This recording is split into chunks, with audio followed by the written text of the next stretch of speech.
Ken Rice and Patrice King Brown. Weeknights on KDKA TV News at 11. Our KDKA TV countdown clock reads just under 2 hours to the implosion of Three River Stadium. Good morning, and thanks for getting up early with us.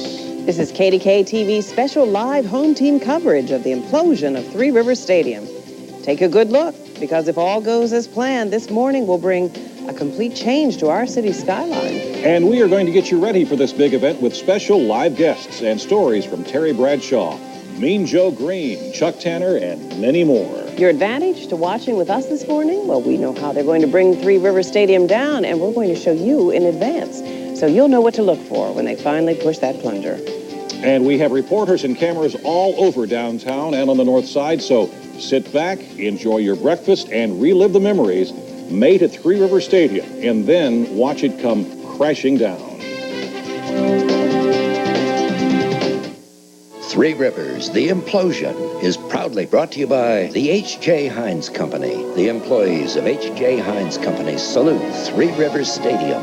By the Pittsburgh Penguins, for ticket information, just call 642-PENS. By McDonald's, we love to see you smile. By the Pittsburgh Pirates, season ticket packages start at just $180. Call 1-800-BUY-BUCKS. And by G&G Fitness, Pittsburgh's #1 source for quality fitness equipment.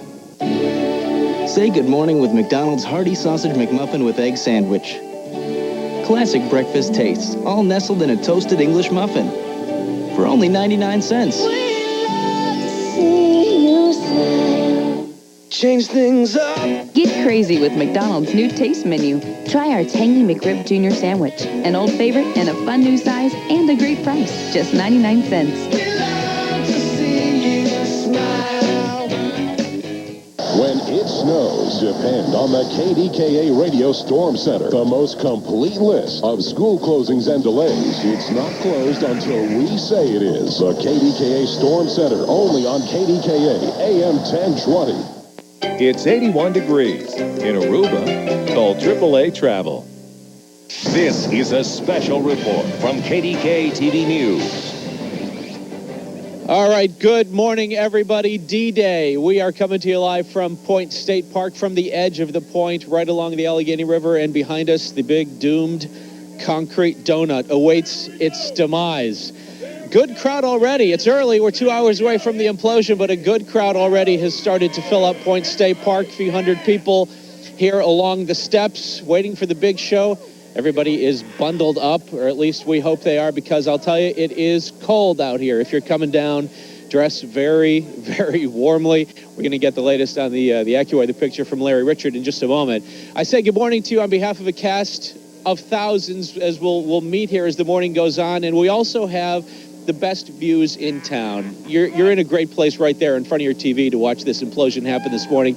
Let me just give you an idea of the views that we have available to us to show you the stadium crumble as it happens, as I said, just about 2 hours from now.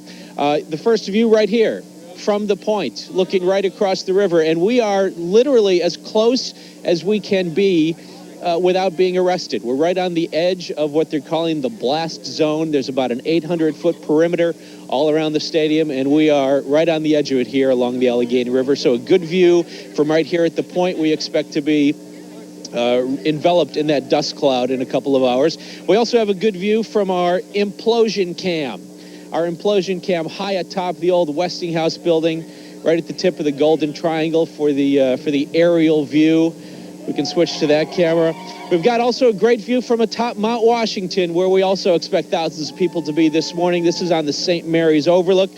We're the only camera in town on the St. Mary's Observatory, along with some people who won the right to be there in a contest on B94 radio.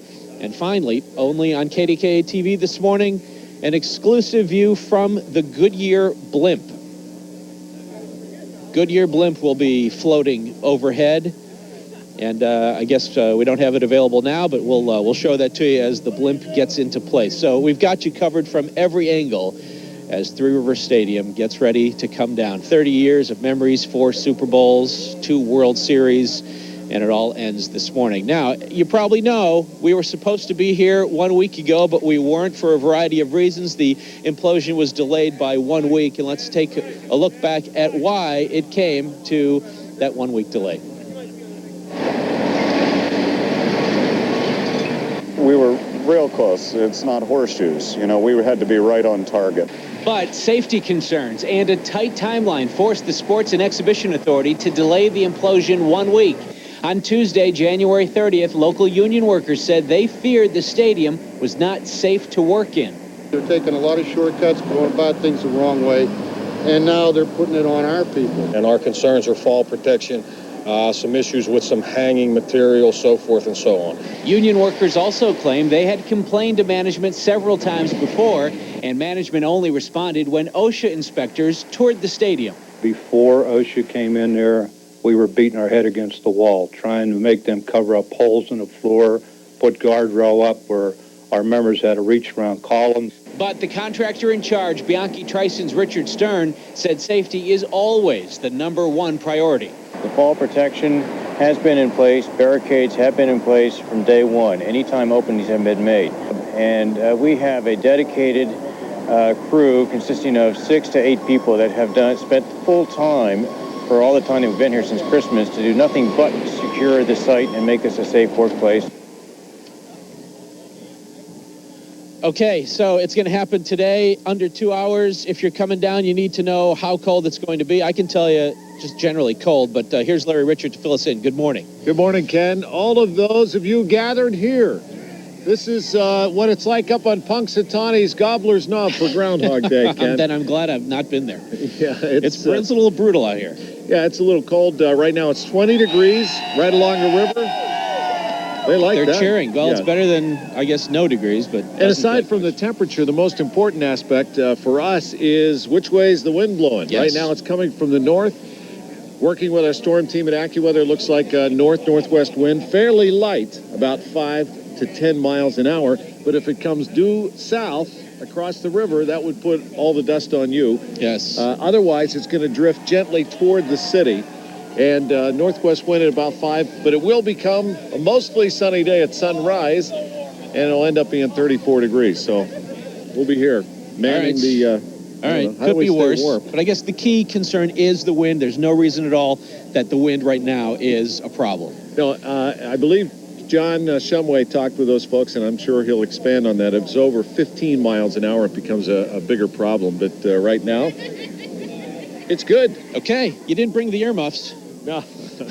Only once a year, Ken. All right. Thank you, Larry. Now, if you're coming down here, you need to know the lay of the land. There is as I said, a safety zone, an 800-foot zone all around the stadium that is absolutely off limits to everybody. And here is a look at the area. If you're going to be driving in, you need to know about. On this map here, the yellow shows the roads that police are going to be shutting down as of 7:45. They include I-279 to Reedsdale Street. That's the western boundary. The Fort Pitt, Fort Duquesne Bridge merge points will be shutting down. And if you're coming south on Route 65, you won't be able to take the I-279 exit.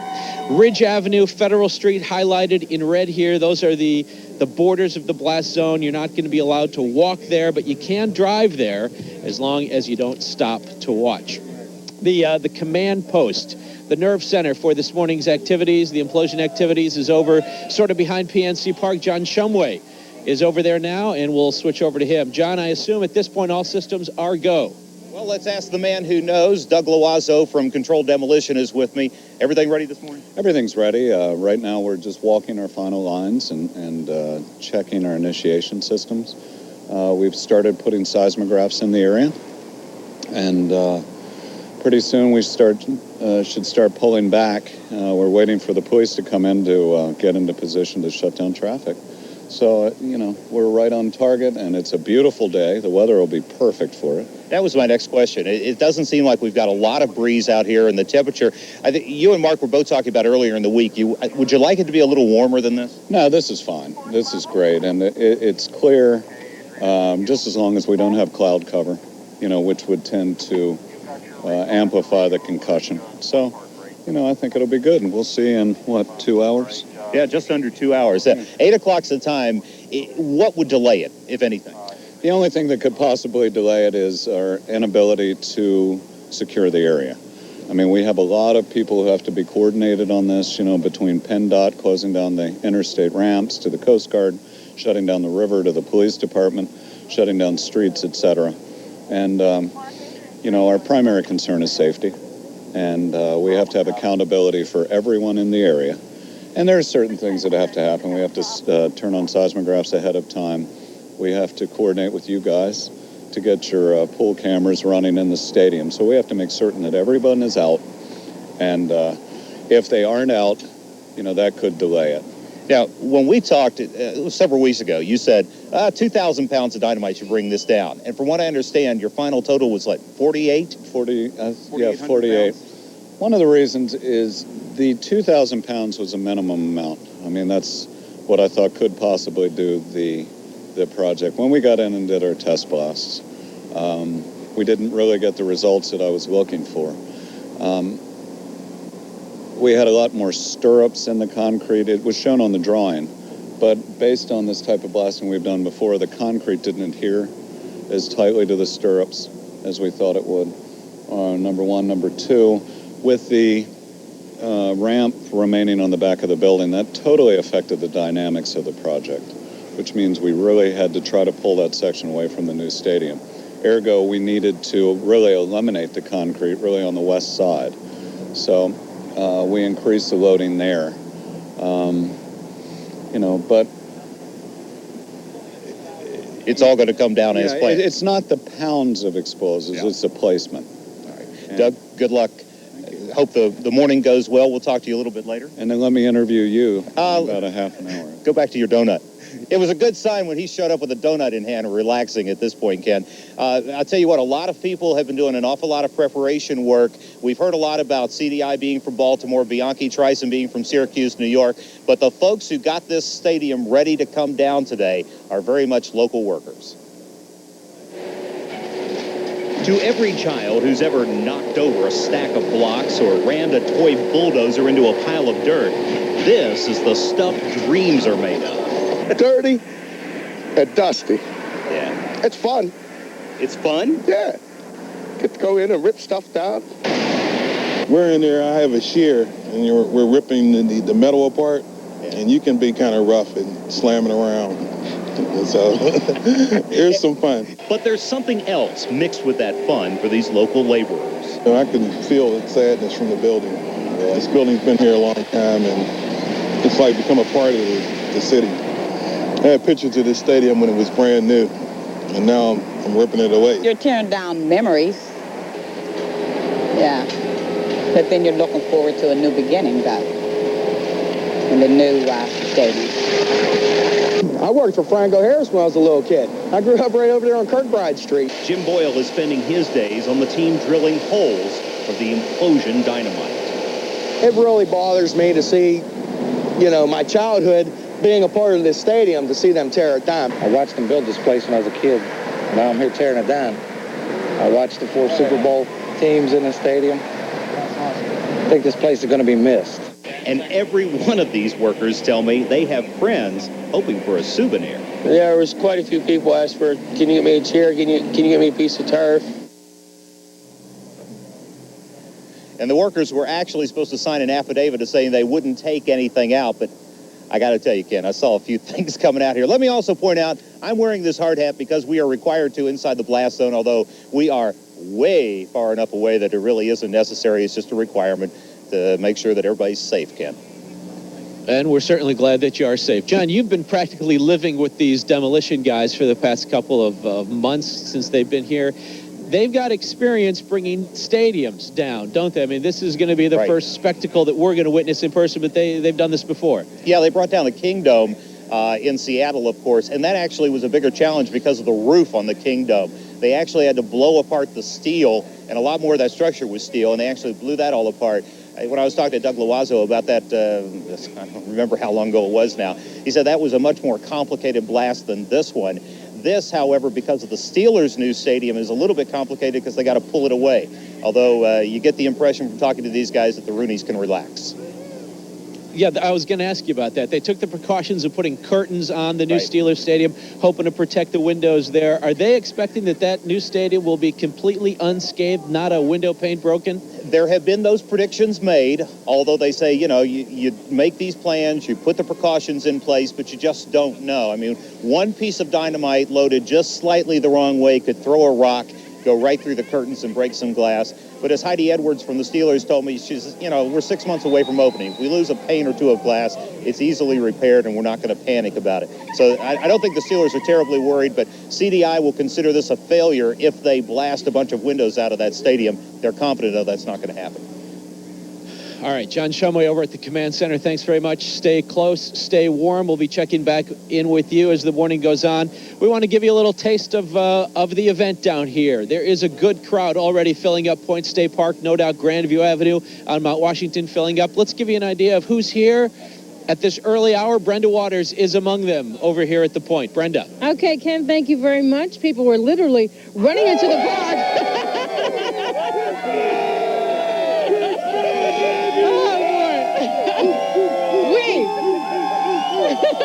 We are family this morning. We're definitely family.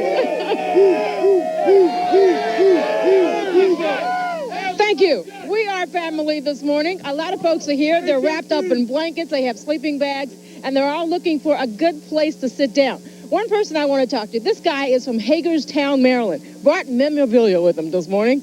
Now, how do you feel about the stadium going down?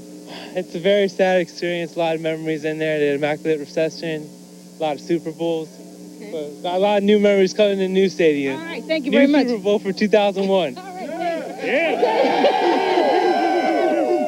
I have some little friends here this morning. You have this blanket. You're kind of chilly this morning, huh? Yeah. Okay, this is something you'll remember for a long time, I'm sure, right? Uh-huh. You think so? Yep. Okay, too cold to talk. All right, okay. And these guys are Pitt students. They're from Chambersburg, right? Okay. Now, what really brings you out? You want to see it go down? You're going to cry? It's going to bring back memories? What's the deal? I personally want to see it go down. You want to see it go down. Why is that? It'll be exciting. Never see it again in my life. Okay, all right. And you made a phone call this morning. You said, hey, I'm going to be on KDKA, and you made that call, right?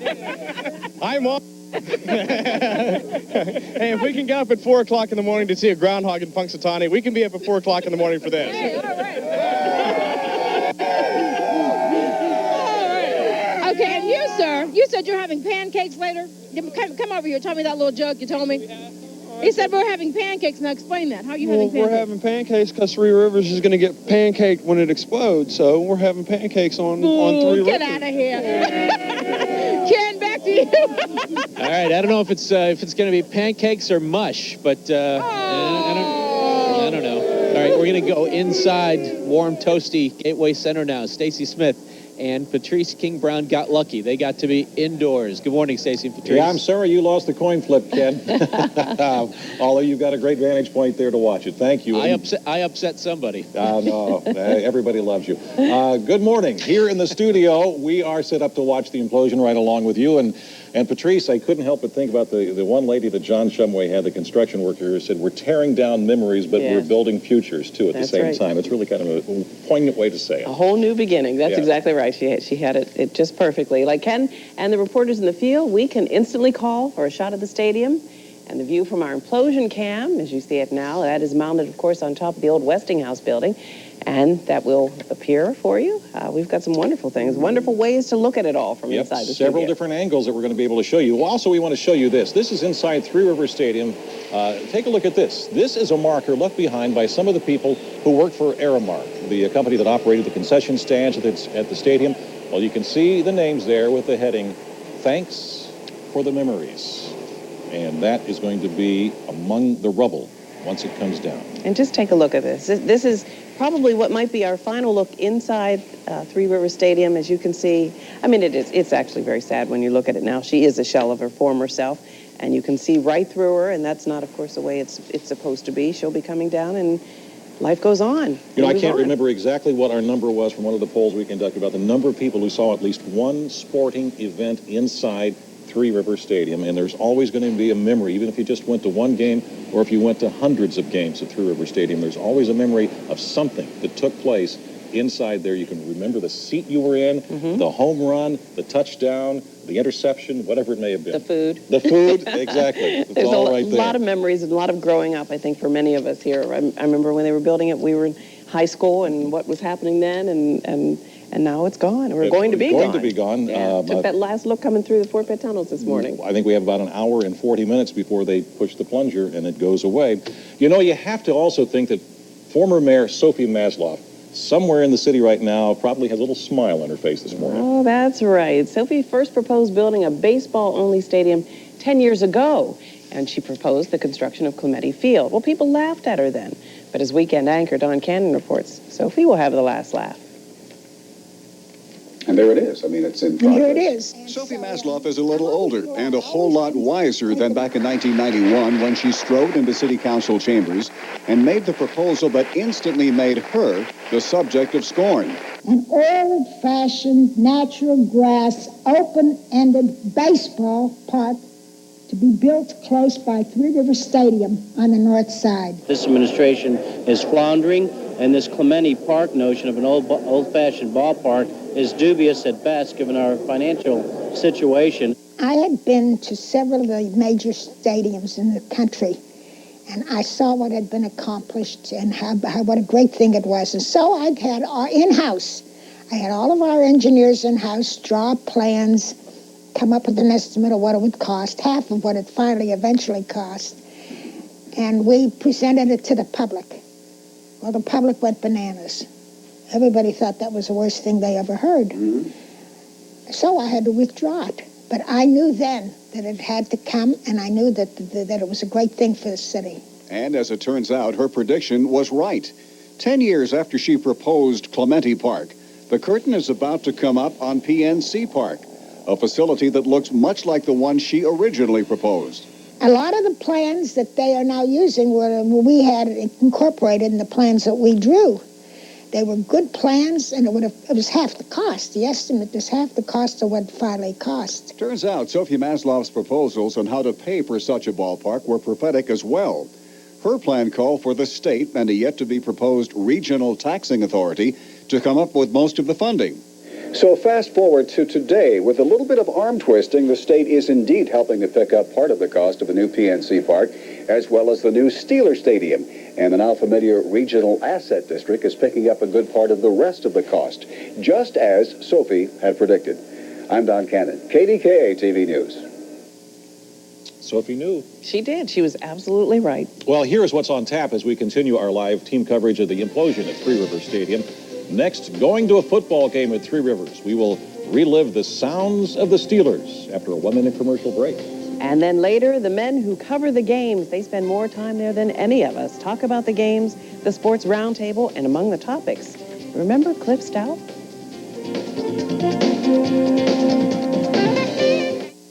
An art clearance sale like you've never seen before. This Sunday only, Collector's Art brings you gallery-quality oil paintings at a fraction of their retail value. Paintings like this classic floral full of rich color. Renditions of old masters, all at unbelievable savings. Plus, over 2,000 paintings to be sold out at $19 to $59. Imagine beautiful hand-painted oils, only $19 to $59. This Sunday only, 10 a.m. to 5 p.m. in Monroeville at the Radisson Hotel. In Green Tree at the Green Tree Holiday Inn. In Cranberry at the Sheraton Pittsburgh North. And at the Pittsburgh Airport Marriott.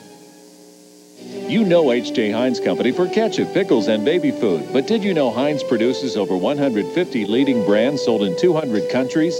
I'm Bill Johnson. Heinz is proud to be among the most admired food companies in the world. When we needed to expand, we looked no further than Pittsburgh, our home for 130 years. 2,000 Heinz employees work downtown and on the city's North Shore. More will join them here as Heinz continues to grow. Heinz is proud to be making a difference in our hometown. Well, the Pirates have been around longer. As we look at the clock, an hour and 36 minutes to the implosion of Three Rivers Stadium. They have been around longer, but we have to face it. Well, you might get some argument from some people, but you do have to realize that Pittsburgh is a football town. And, of course, the Steelers galvanized their place in our hearts at Three Rivers Stadium.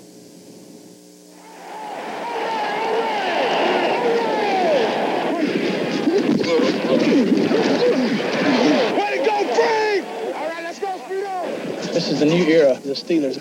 it's not like the old Steelers. Believe me, the public, the football world might as well wake up. At quarterback, number 12, Bradshaw. And Bradshaw back and looking again. Bradshaw running out of the pocket, looking for somebody to throw to, fires it downfield. And there's a collision. It's caught out of the air. The ball is pulled in by Franco Harris. Harris is going for a touchdown for Pittsburgh. Harris is going. Bradshaw back looking for the end zone. He fires it down the middle. Stallworth has it. Touchdown, Steelers. Handoff to Franco. He drives through. He has it. He should be to 102 yards. 50,000 people standing and applauding. And here comes Steve Davis on the field. Listen to the ovation for Franco Harris. Up for grabs. Oh, man, here it comes. It is. He caught it. He caught the ball. No, the rule incomplete for a moment. It appeared that the miracle had been answered. Aaron Bailey almost with a reception. And the Steelers have won. I got hit harder than anybody. This trophy, while it's only half of what we want to accomplish, is for Dan Rooney and, more importantly, the fans of Pittsburgh, baby. This is for you. Bill, you may not be aware.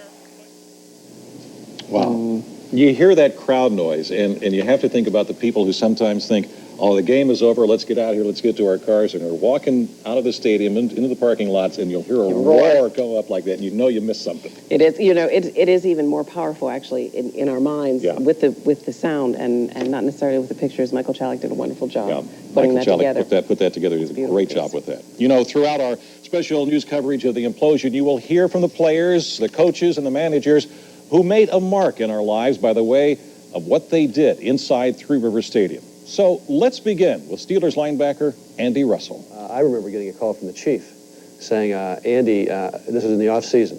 I've got a photo op for you. It was probably in 1968. And I said, a photo op, what's that? And he said, come on over to a field on the north side, and I want you to put the shovel in the ground on the new stadium. So I went over there. I was the only player there. And the chief was there. Dan, I'm sure, was there. And I got to, take the mandatory pictures, pushing the shovel in the ground. So that stadium, and then I toured the stadium. It was being built 5 or 6 times, and then played, of course, in the first game. And now it's being torn down. There's really ambivalent feelings about that. I mean, the stadium was a place that was home. I think also tied to all this for the players and for many people here is this was also the youth of so many people, and a very, very exciting time in Pittsburgh history, and sometimes it's hard to let that go, It is. It really is. Well, there's so many there are a lot of emotions today. Here's what's on tap, though, as KDKA's special live implosion coverage continues. Next, would the Steelers have been great at any stadium, or did Three Rivers Stadium help the Steelers win 4 Super Bowls? And later, take a trip with us into the KDKA TV archives as we show you the report we aired the day of another big implosion, the Carlton House. We will be back after this 1-minute commercial break.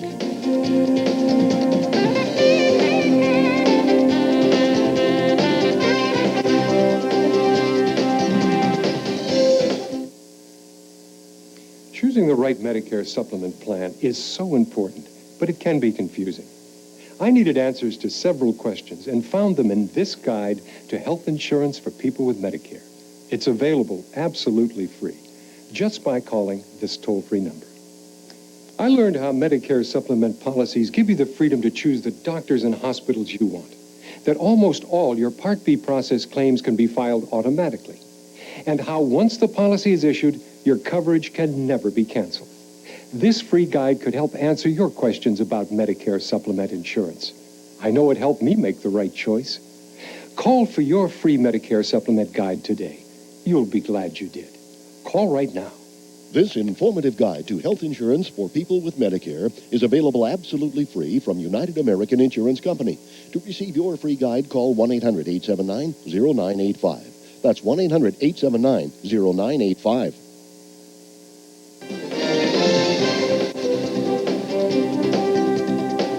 Welcome back to our implosion coverage. You can see about an hour and a half left.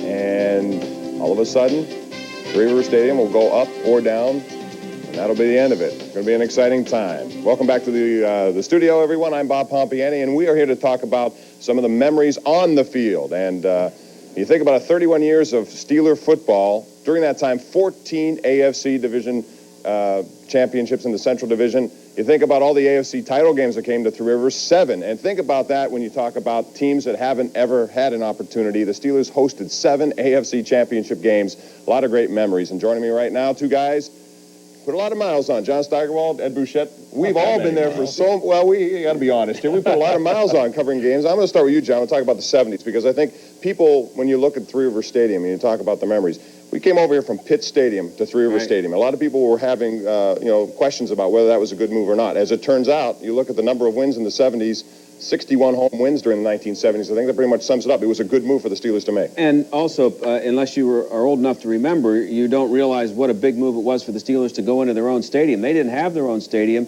They played at Forbes Field. They played at Pitt Stadium, and here they were getting their brand new stadium. And keep in mind that in 1969, they had come off a 1-13 season. They won their first game at Pitt Stadium that year, and then lost every game they played, including, obviously, every home game. And so they go into Three River Stadium, and in 1970s, they start right off by going 4-3 at home. Now, that may not sound like much right now, but that should have been an indication that things have changed because they couldn't beat anybody anywhere. And there they were actually with a winning record anywhere. And so they had a winning record at Three Rivers. And from that point on, they went it's from right up to 71, 72. Their record, we have it here somewhere, their record in the 70s was ridiculous. 61 wins, 13 losses at home in the 1970s. And the last 5 seasons at home in the 1970s, they were 7-1 each of those years. I mean, you came in here, you knew you were going to have a hard time. Even though they didn't play well on the road in some of those years, it was almost a guaranteed win at Three River Stadium, no matter what happened.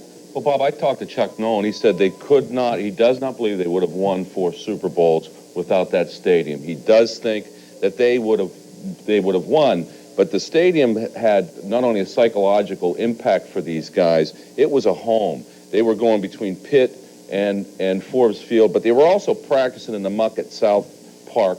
They came here, they practiced on the turf that they were going to play on Sundays, and Andy Russell told me, he said, they used to say things like, it was tartan turf at the time, and they'd get a bounce go their ways, and they'd say, that was for the grand god Tartan, and that's what they called it. They were used to that turf, and the crowds, that noise in that bowl, and how those fans rocked that stadium really had a lot to do with the success of the team. Of course, so did Joe Greene, Terry Bradshaw. Yeah, all those guys. L.C. Greenwood, Sackmaster. 1972 was a big year because they beat Kansas City and Minnesota, 2 teams that were good teams.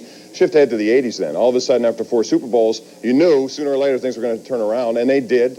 You can't hold on to that kind of success for long. No. 1980s were a little different. But still, even when the Steelers had bad years for them and bad years for anybody, you look at their record at Three Rivers in the 80s, even when they had teams that were really struggling, this still was, if they could have played their whole season, and even in those years, at Three Rivers and not had to go on the road, they probably would have gone to a couple more Super Bowls because they couldn't lose here.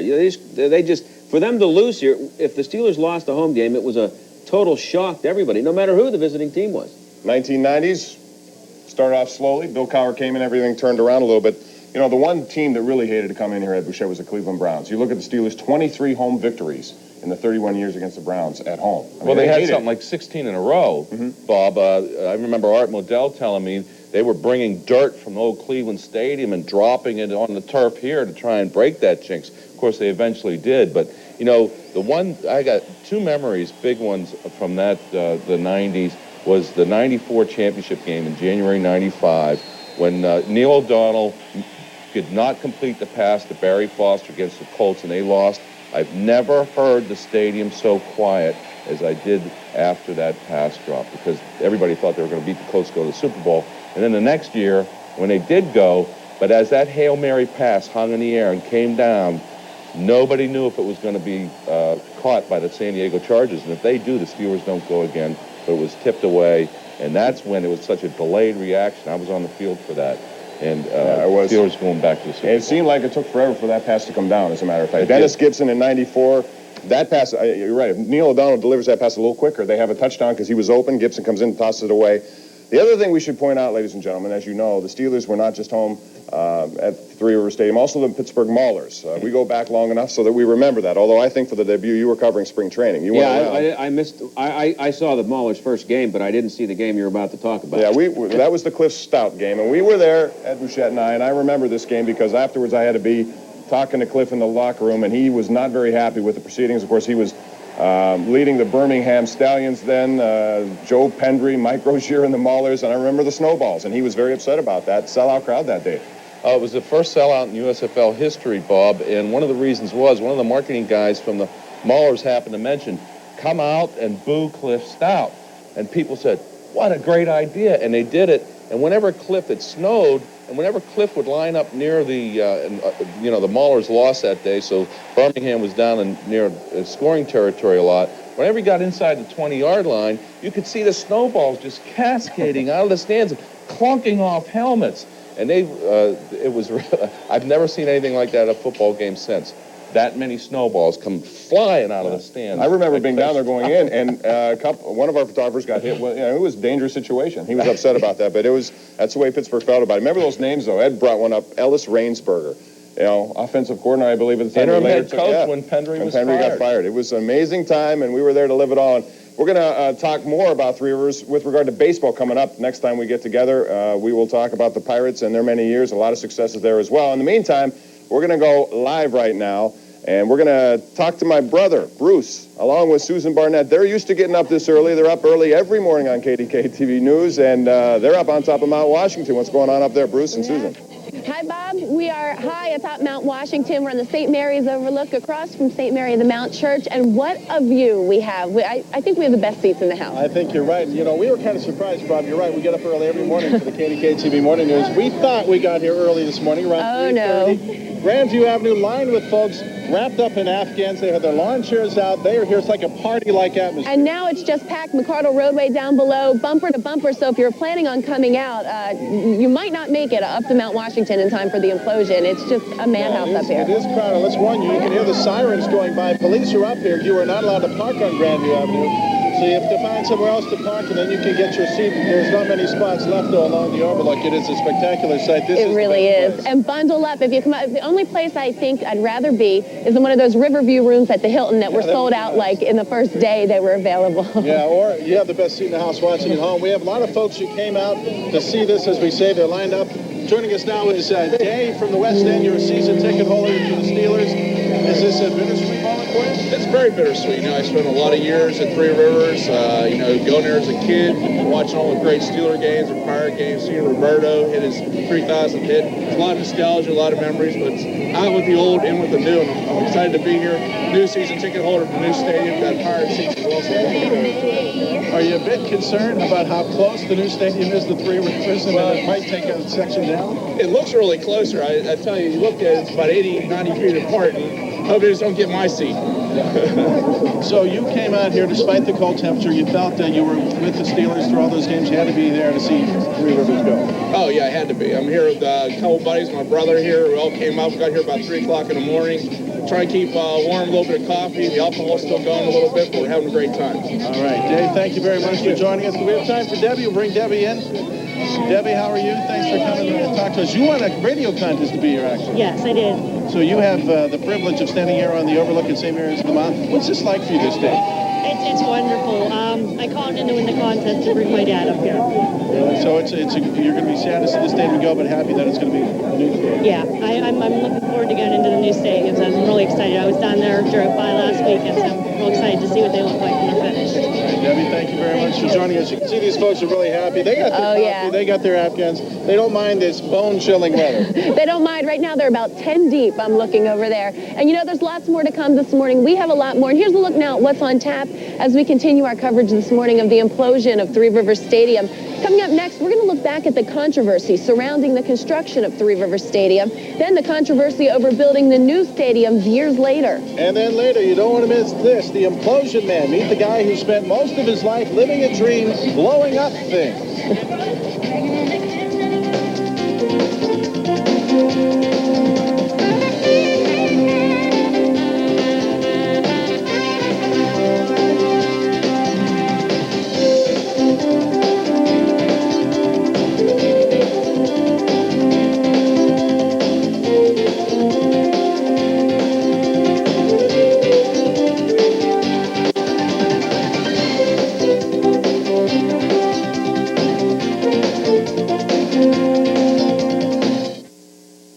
Trent Jilkin at G&G Fitness reporting on the latest trend in losing weight. It's called working out. And your #1 source for high-quality home fitness equipment in Pittsburgh is G&G Fitness. Treadmills, home gyms, G&G. Life Cycle, cross trainers, G&G. Climbers, free weights, G&G. 12 months, same as cash. G&G. Staying in shape isn't just for football players. G&G Fitness, Banksville Road, McKnight Road, and Monroeville. Lemieux, his first shot on goal, and he scores! Johnson, what a shot by Lemieux. Oh, Michael, motorcycle. Down the press, what a move by Lemieux. And then he scores the hat trick. Oh, great ball to five. Lemieux gets the go-ahead goal. The Stanley Cup has come to the city of Pittsburgh. Elvis has just left the building. Mario Lemieux, his first goal in his comeback here tonight at the Mellon Arena. And you'd have to be here to believe it. 1 hour, 19 minutes left before Three Rivers Stadium comes tumbling down. This is a view from Mount Washington. The crowds are there. People are all getting ready. They're all bundled up because it's a cold morning in Pittsburgh. This morning, as we get ready to implode Three Rivers Stadium, instead of just showing you the pictures of other implosions that made Pittsburgh history, we've gone into the KD archives and pulled the actual reports from those days. Now, right now, we'd like to take you back to August 31st, 1980. KDKA TV reporter Susan Burke was there when the same company that is imploding Three Rivers Stadium today imploded the old Carlton House Hotel downtown to make way for the new Mellon Bank Center. The curious began arriving at 4:30 this morning. Cameras in hand, hundreds watched from behind police barriers as the 28-year-old Carlton House was given a final wiring check. Ned Sokoloff wouldn't have missed today's demolition. It's a once-in-a-lifetime chance. You see it in the news, you see it everywhere, but you never get to see it in person. So here's a big chance. Rebecca Woodall brought her son Manfred to give him a taste of a future career. He told me he's going to be an architect when he grows up, so I told him this is the first step. You blow up the old building. For Jim Engelbrecht, there were a few regrets. The Carlton House had once been his home. It's a good building. Hate to see a good building go.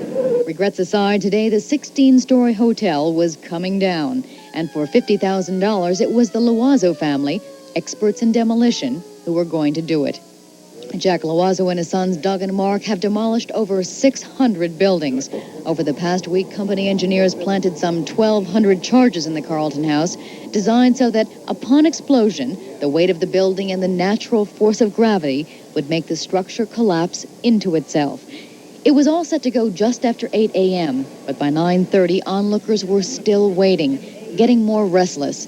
Loiseau would not be rushed. And the fact that we're not in the entertainment business and these folks didn't give us $100 per seat or per spot to watch it, I feel no obligation to go in there quickly. We can't go till we're ready. A broken wire stalled the operation, and Loiseau was getting tense. I'm impatient. Yeah, I want to get it down, get it over with. But because any job we do can put us out of business. Insurance companies are great when they're making money. And we pay them about $250,000 a year. And all we need is a bad job or two, and they'd probably cancel on us like they have on others. Finally, his sons fixed the faulty connection. Do it. The countdown began, along with a moment of prayer, because this is dangerous work. The Loiseau family knows just how dangerous. Son Mark was severely injured in one explosion. We'll give you the praise in Jesus' name. Amen.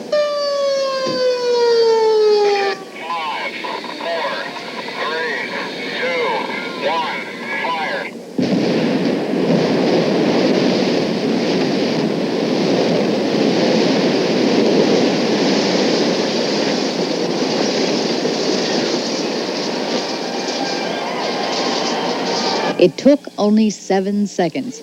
Watch again in slow motion.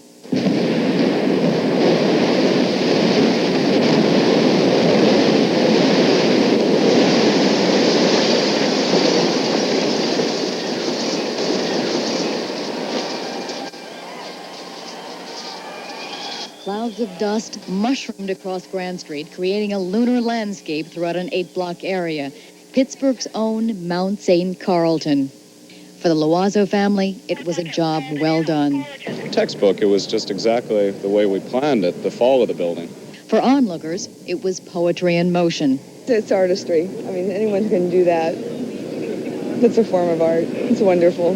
Cleanup crews moved in immediately. Short of a few broken windows and more dust than expected, execution was perfect. The Cleveland Wrecking Company now has about 6 weeks to clear away the rubble of what was the Carlton House. In October, the Jabot Corporation will begin work on a new multi-story skyscraper. Susan Burke, TV2 Eyewitness News. 7 seconds to bring that one down. They're guessing it's going to be about 19 seconds to implode Three River Stadium. And if you are still planning to come to town, or if you have to make your way around town, you may want to pay attention to the next couple of graphics that we're going to show you. The yellow line on this map shows the roads police will close at 7:45 this morning, or 1 hour from now. They include Interstate 279 to Reedsdale, the Fort Duquesne Bridge merge points, and the Route 65 entrance to Interstate 279. Ridge Avenue and Federal Street are highlighted in red. Those are the borders of the blast zone. You cannot walk there. You can drive there as long as you don't stop to watch. So that is where you can be and cannot be in about an hour from now. Well, you know, Three River Stadium opened in the summer of 1970, and like the construction of the new Pirates and the Steelers stadiums underway right now, building a stadium in the 1960s was not without controversy either. Three River Stadium may be 30 years old, but the idea for it was born 12 years before it actually opened. The year was 1958. Pittsburgh was undergoing its first renaissance, and a Civic Affairs Committee recommended to Mayor David Lawrence that Pittsburgh needed a modern, multi-purpose stadium to remain a first-class sports town. But it was 5 years before the Urban Redevelopment Authority began acquiring and clearing land in what was then a blighted industrial and commercial area on the north side. It took 4 more years before construction started, as people debated the design of the stadium. The original plan called for it to be open on one end.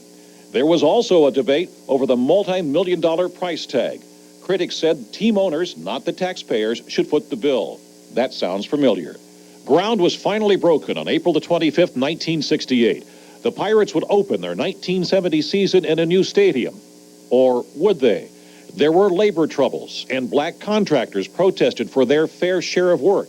There were also financial problems, and it was July the 16th before the Pirates finally began playing in their new stadium. Many of the same issues that plagued the construction of Three River Stadium are now dogging its demolition and the construction of PNC Park and the Steelers' new stadium. When Mayor Sophie Masloff proposed a baseball-only park for the Pirates in 1991, she was roundly criticized. But over the next couple of years, the idea gained momentum, and as it did, the Steelers said they would need a new facility too. Once again, critics said team owners should put up the money. This time, it didn't take as long to begin building the new sports facilities, but the controversy over who would pay was more bitter. In 1997, voters rejected a regional sales tax. A year later, local officials lobbied in Harrisburg for a so-called Plan B that would have the state help pay the cost. But it was a tough fight in the legislature. A bill passed in the wee hours at the end of the legislative session in November of 1998 caused a furor because many lawmakers claimed they didn't realize what they were voting on. Governor Ridge refused to sign the bill, but he kept working on the issue. And in early 1999, after a threat from Kevin McClatchy to move the Pirates, the governor engineered and the legislature approved Plan C, a measure where the state would provide money for stadiums in Pittsburgh and in Philadelphia. And joining us this morning is our political analyst, John Delano. You're wondering why a political analyst would be here for the implosion of Three River Stadium? Well, if you listened to my report just a moment ago, you can't talk about the stadiums without talking about the politics involved. Well, you know, there's no doubt about that, Stacy, that politics has always been integral to the development of stadiums, not only in this region, but around the country. And the fact is that as long as there are going to be public dollars invested in these, you're going to have tremendous controversy in the public itself. You know, we are going to be paying for this stadium that's coming down today for the next 9 years, and it's going to be paid by sales tax dollars here in Allegheny County. Exactly. We'll get into the financial end of this in just a second here, but what about the political side of this, the ups and the downs for the people who were involved? Sophie Masloff wanted a stadium. She was roundly criticized. Tom Murphy engineered, got this one on the planning books, and now they're both being built. Well, you know, Stacy, really, Mayor Masloff, who was really the first to propose the new stadium that we now have, I think it really hurt her credibility in the city. Now, of course, we're all hailing her as somebody who really came back and who did exactly what you would expect her to do as mayor. But certainly back then, it hurt her ability to run for another term as mayor. I think the real question in today's politics is whether this implosion that we're going to witness in another hour or so, does that implode Tom Murphy's future as mayor of the city of Pittsburgh, or will, when he cuts the ribbon on PNC Park just weeks before the primary election, is that an added boost? Everything that we can tell right now is that there are lots of folks in the city of Pittsburgh still very unhappy about the way these stadiums have been financed. But on the financial end of this, once again, as we were talking just a moment ago, when Three Rivers Stadium was built, the onus was put on the city of Pittsburgh. The taxpayers were just within the city itself. On these two new stadiums, the county is picking up part. I mean, people live in the entire county. That's right. There's no question. In the very beginning, certainly the Pittsburgh Stadium Authority, it was city taxpayers who were really bearing the burden for Three Rivers Stadium. But that shifted to county taxpayers when the Regional Asset District was created. And essentially, dollars from that 1% sales tax that we all pay every time we purchase products in Allegheny County, that is what has been paying for much of the debt on Three Rivers Stadium, and will continue to pay some close to $38 million over the next 9 years to pay off a stadium that doesn't even exist. Exactly. Now, the interesting thing about this on the political side is that when David Lawrence was mayor and this was being proposed, he didn't take a hit on this as Sophie Masloff did. Well, he really didn't. There was a different feeling in the city. There was a different feeling, and mind you, Governor Lawrence, and he was governor from 1959 to 63. It was proposed when he was mayor, but he left the mayor to and become became governor. Yeah. That's right. And you know, truthfully, he passed away before this stadium ever any downside. I'm sure that we will hear the end of politics and sports stadiums. That's the one thing you can be sure of. All right. Thank you. John Delano. Enjoy the implosion. Oh, thanks. All right. Well, as light starts to come over Three Rivers Stadium, you get a little clearer picture about what's going on and how things look. You can see the city a little bit better in the background. Ken Rice is down at the point. We told you earlier he is as close as you can be without getting arrested, basically, to cover what is going on. And Ken, we have to know, what is the mood down there? I know you're freezing, but what's the mood? My own mood is one of budding hypothermia, but there's excitement in the crowd. Everybody's bundled up, and yeah, there's light in the sky, and the Goodyear blimp is in the sky. It's really turning into a pretty morning, cold but pretty, and that blimp will be providing KDKA with the exclusive overhead shots of the implosion and of the crowds and the scene down here. But a lot of excitement in the air. It's going to be a spectacle. People have been waiting for this for a long time. I think everybody's eager to see it happen this morning. But we were talking, John and Stacy, talking about the politics, the disagreement, the controversy over the events leading up to this implosion, and we wanted to know exactly how people are feeling as the moment arrives, as D-Day is here. So we did an exclusive KDKA TV News poll, and we asked the following question: what is the main emotion you're feeling as Three Rivers is about to come down? And here's what we found out. 21% said they're hopeful that the new facilities mean a new day in Pittsburgh. 19% told us they're angry because they were opposed to the new stadium plans. 18% say they're happy this morning because they think the new facilities will be better places to watch the sporting events. 17% say they don't care one way or another. Or 17% say they're sad, rather. And yeah, another 17% say they don't particularly care. Right down here, though, what people do care about is seeing this thing happen. A lot of the crowd here at the point, right on the edge. Brenda Waters has been talking to people throughout the morning. We switch over to her now. Brenda? Okay, Ken, thank you so much. You're right. I got the poll that you're talking about. Indeed, the cement will crumble, but the memories will last for some time. I'm with Rob and his son Patrick this morning. We're going to talk about your feelings this morning. Are you happy? You're sad? What are you feeling this morning? I'm feeling cold. I'm cold. That's pretty much it. It's fun. It's exciting. I mean, I was just telling Patrick in 30 years he gets to come with his kids and watch they tear down the other ones too. I think that will happen.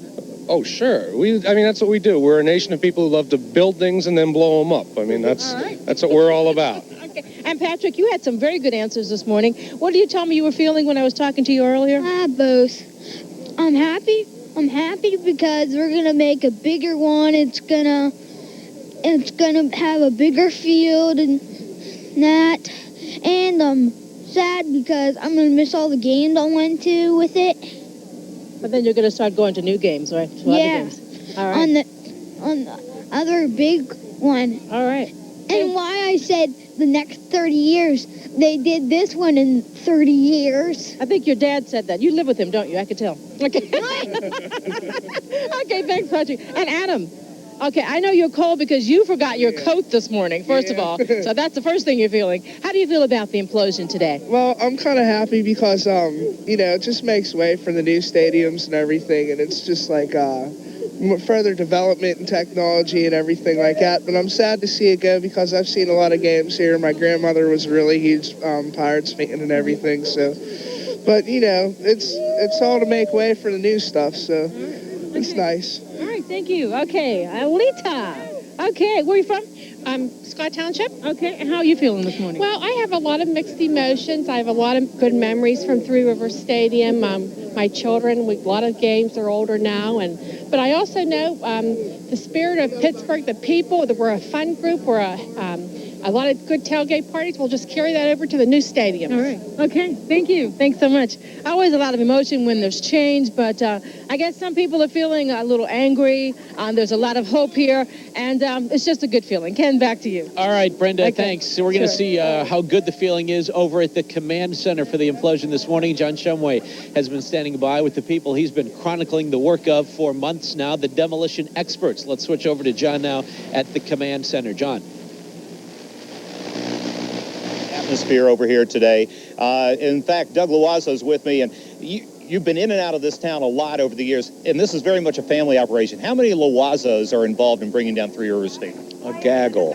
How many Loazzos? A pride. There's you and your brother. Yeah, my brother and I are up here, and then my brother's two daughters, Stacy and Adrian, and his son, Jason, and then my brother's wife.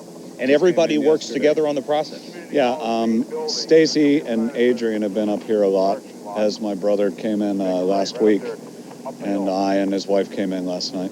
Now, let's watch, because this is quite a history. This is the Loazzo family history, bringing down parts of Pittsburgh. Take a look. Okay.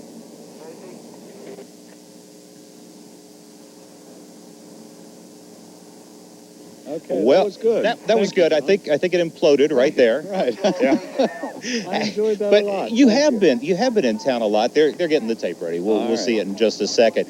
And it's everything from steel mills to buildings to downtown. You guys basically bring it all down. Well, I think the first structure Dad brought down was the Manchester Bridge, and it's interesting. The one of the piers is still standing over by Three Rivers. They needed Joseph Horn Warehouse to make room for this. We did the Carlton House. We did the B&O Stores building down by 7th Street. You've done some steel mills. A lot of steel work up here. We did the Wood Street building. And you tell me after this you're going to England? Yeah, we have a job in England and a couple other places. Yeah, But a week off first. A week off? Yeah, we have to. I mean, this has worn me out. All right, well, let's show folks. They got the tape ready. Let's see exactly what the Loazzos have brought down in Pittsburgh.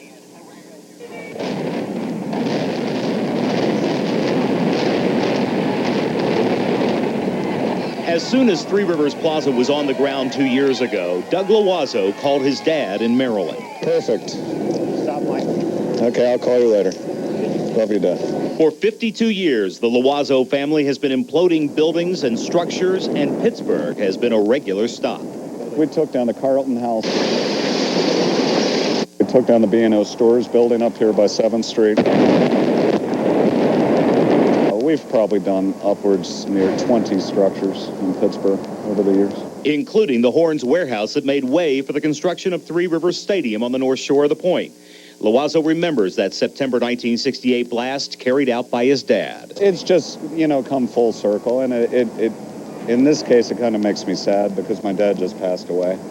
So this project makes me think of him a lot. Loazzo and company have faced the challenges of a stadium before, when they took down the Kingdome in Seattle. But he says there's something different about Three Rivers Stadium. This is a little different because of what this means to the community, Three Rivers. Being from Baltimore, I really could not appreciate, the love that the city has for the Steelers until I saw the auction.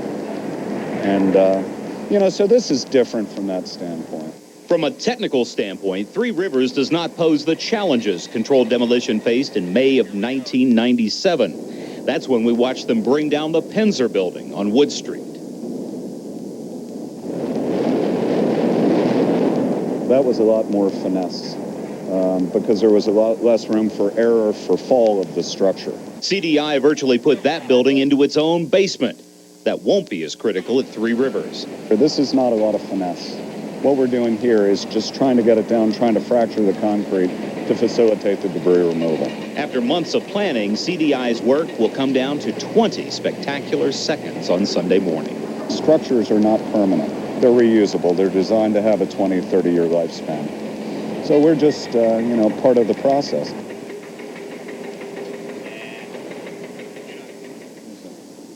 And they have been part of the process. The beard looked pretty good. Yeah, it did. It was pretty chic back then. But when it all started turning white, it had to come off. Back to business. I know they're in there doing the checks. Everything sound good? Everything's great. We're on schedule. Thanks. Thanks a lot, Doug. Back to you, Ken. All right, John, I'm just thinking that Doug could use a beard this morning to keep him warm. It's cold out here. If for no other reason. All right, you look back at the 30 great years of memories of Three River Stadium. No year was more magical than 1979, the year the Steelers won the Super Bowl, the Pirates won the World Series. Not too long ago, we asked Chuck Tanner for some of his memories about his Pirate team of 1979.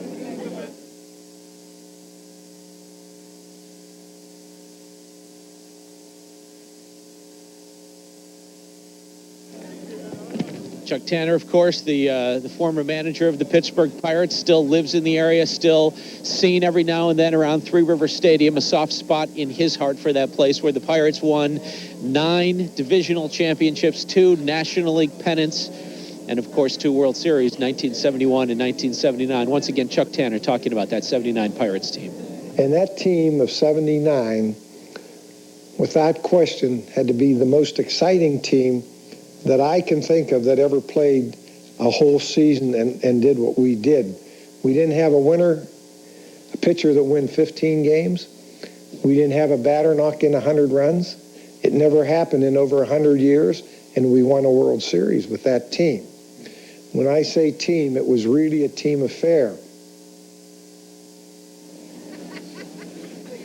All right, we're sharing memories this morning, and we're sharing the excitement of what's to come. We're going to take a break, but when we come back, how did Three Rivers Stadium get its name? Do you know? You'll find out. And a little bit later this morning, a Pittsburgh guy living a dream. He always wanted to play for the Pirates, and he did, and so much more. Stay here. Our coverage continues in just 1 minute.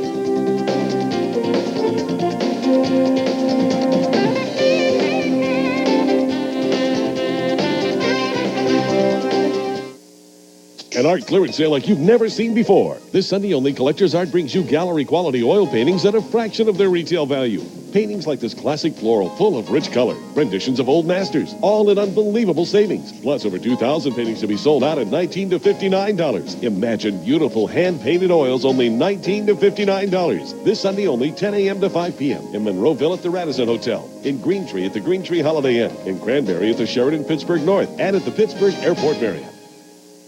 Announcing 3.9% APR financing on every 2001 Subaru at Suburban Subaru, Pittsburgh's favorite Subaru dealer. Foresters, Legacies, Outbacks, Imprezas. They're all in stock. And for a limited time, save hundreds, even thousands of dollars with low 3.9% financing. Suburban Subaru, now one of the top volume Subaru dealers in the nation. Our sales volume will save you money. Suburban Subaru, conveniently located on Route 19 Perry Highway in the North Hills.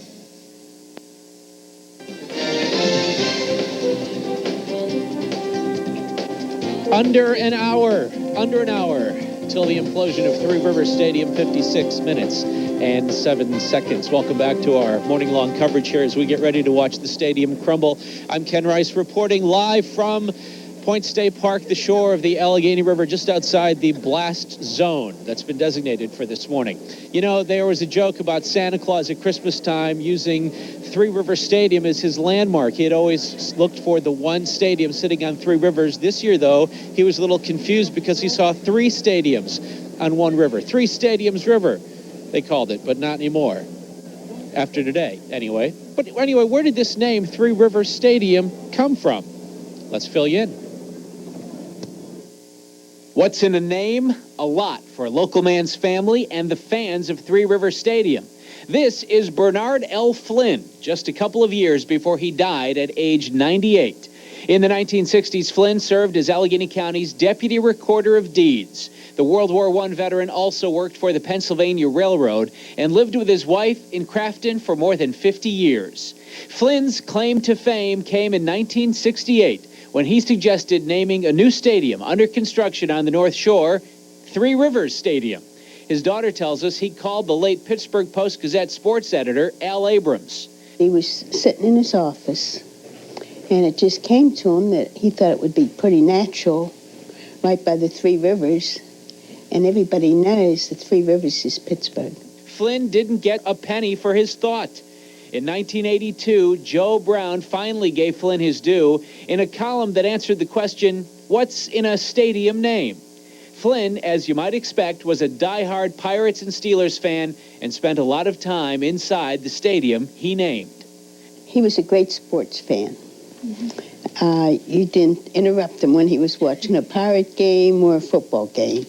And the next day, he could tell you every player that played and what they did.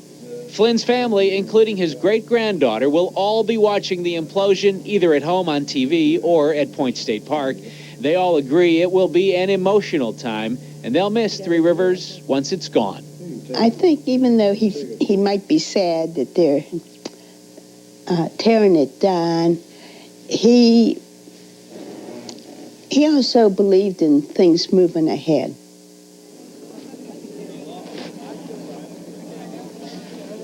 All right, there's the story. We figured we better tell it today while the stadium is still there to look at and appreciate for a few more minutes anyway. Joining me now live and enviously eyeing my earmuffs is Paul Alexander. That's a fashion statement you've made there. Keeping me warm, warmer than you, my friend. Yes, How are you are. I'm good. Good. You know, growing up here, Ken, everybody, I think, when you're playing Little League baseball or football, you dream about playing in Three Rivers Stadium. It's only natural. One guy not only dreamed it, he lived it. His name's John Wehner. Driven toward left center field. That ball will be caught by John Wehner. He might get a double play. I thought I was pretty good, but, you know, it's not that easy, and it worked out. I mean, I'm still living it. I mean, today. I mean, I still think about it and say that, you know, I'm pretty proud of what I did and where I came from, and it really is amazing to me. As a youngster in Carrick, John Wehner's home away from home was Three Rivers Stadium. And all he really cared about was the Pirates. I had pirate pajamas as I was probably 5 or 6 or 7 years old, and I always dreamed of being a pirate. There was nothing else I wanted to be. Many of us who grew up here had that same dream, but the difference is it became a reality for John. He was called up in July of 1991, and the local boy does good story is all that anyone wanted to talk about. And everyone seemed to have my number at home. I was at the Hilton, and they knew I was there, I guess. Cigna called me like 8 in the morning. I'm thinking, I got to get out of here. I was getting these calls nonstop, so I had people just showing up at the door. I don't know how they got to my room. So I went out and found some little hotel out in Tarentum and stayed out there for the week. Despite the chaos, the local kid proved he had some skills. In 37 games in 1991, he hit .340 with 36 hits and 15 runs batted in. But it was his second big league start that really sticks out. I ended up having a defensive game of my life. I mean, I made a couple diving plays, started a couple double plays. He ended up getting his second straight shutout. ESPN game, you know, everybody there. And it was kind of like a coming out party. Wehner, deep left. Look at this. And yes, who else would have hit the last home run ever at Three Rivers Stadium? In his home ballpark, John Wehner. That's not the rock stuff. That's Rocky stuff. That is unbelievable. You guessed it, John Wehner. You can't outwrite that script right there. But like some Greek tragedy, he also made the final out. Shot left side. That's going to do it. I've played the last at bat over a lot more than the last home run. I mean, the home run, hitting the last home run was fluky to me. I mean, I did it in the 5th inning, and there's 4 innings, and there was a lot of scoring in that game, so anybody could have hit the last home run. That was fluky. The last hit would have been something, and then in those circumstances, and I've replayed that a ton of times. So while he tortures himself for not sitting on that curveball in that last at-bat, he also realized that the standing ovation and the curtain call he received for that last home run proved that the dream was real. They want a curtain call from the Rock. That's got to be the happiest day in his life right there. Without a doubt. I didn't realize that the bond was like that. I mean, I've heard my share of boos there, you know, but I knew people appreciated me being from Carrick and playing there, but that was really special. I don't think I've ever got a tear in my eye on a baseball field until that very moment. I mean, that was impressive. I was really proud of that. Unbelievable. That really is a great story, and he's trying to continue the dream at 34. He's going to be with the Pirates in spring training. He's a minor league signed by the Pirates, and he'd like to play in the new ballpark as well. I'd like to see him hit one out of there. That would be great. All right, Paul, great story. All right, Thanks very much. All right, we're going to take a break for just 1 minute. When we come back, how exactly do you go about imploding a stadium? John Shumway is going to take a look at that, tell us what we should look for when the plunger is pushed. And later, the implosion dust. Should we be concerned?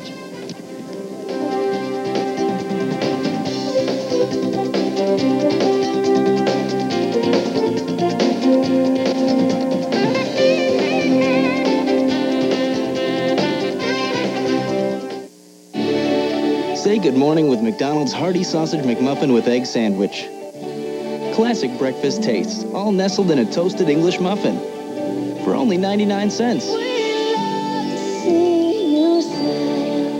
Change things up. Get crazy with McDonald's new taste menu. Try our tangy McRib Jr. sandwich, an old favorite and a fun new size and a great price, just 99 cents.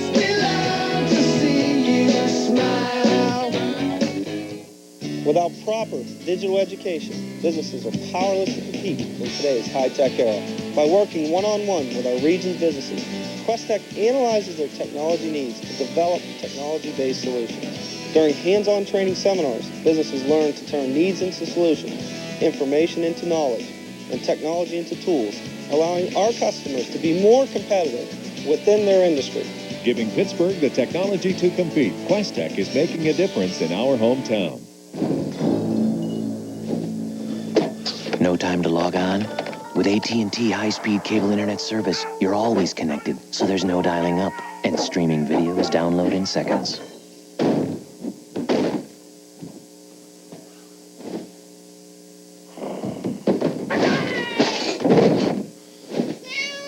Nothing moves you like AT&T at home. Go cable, go faster. Get free basic installation in your first 6 months at $19.95 per month.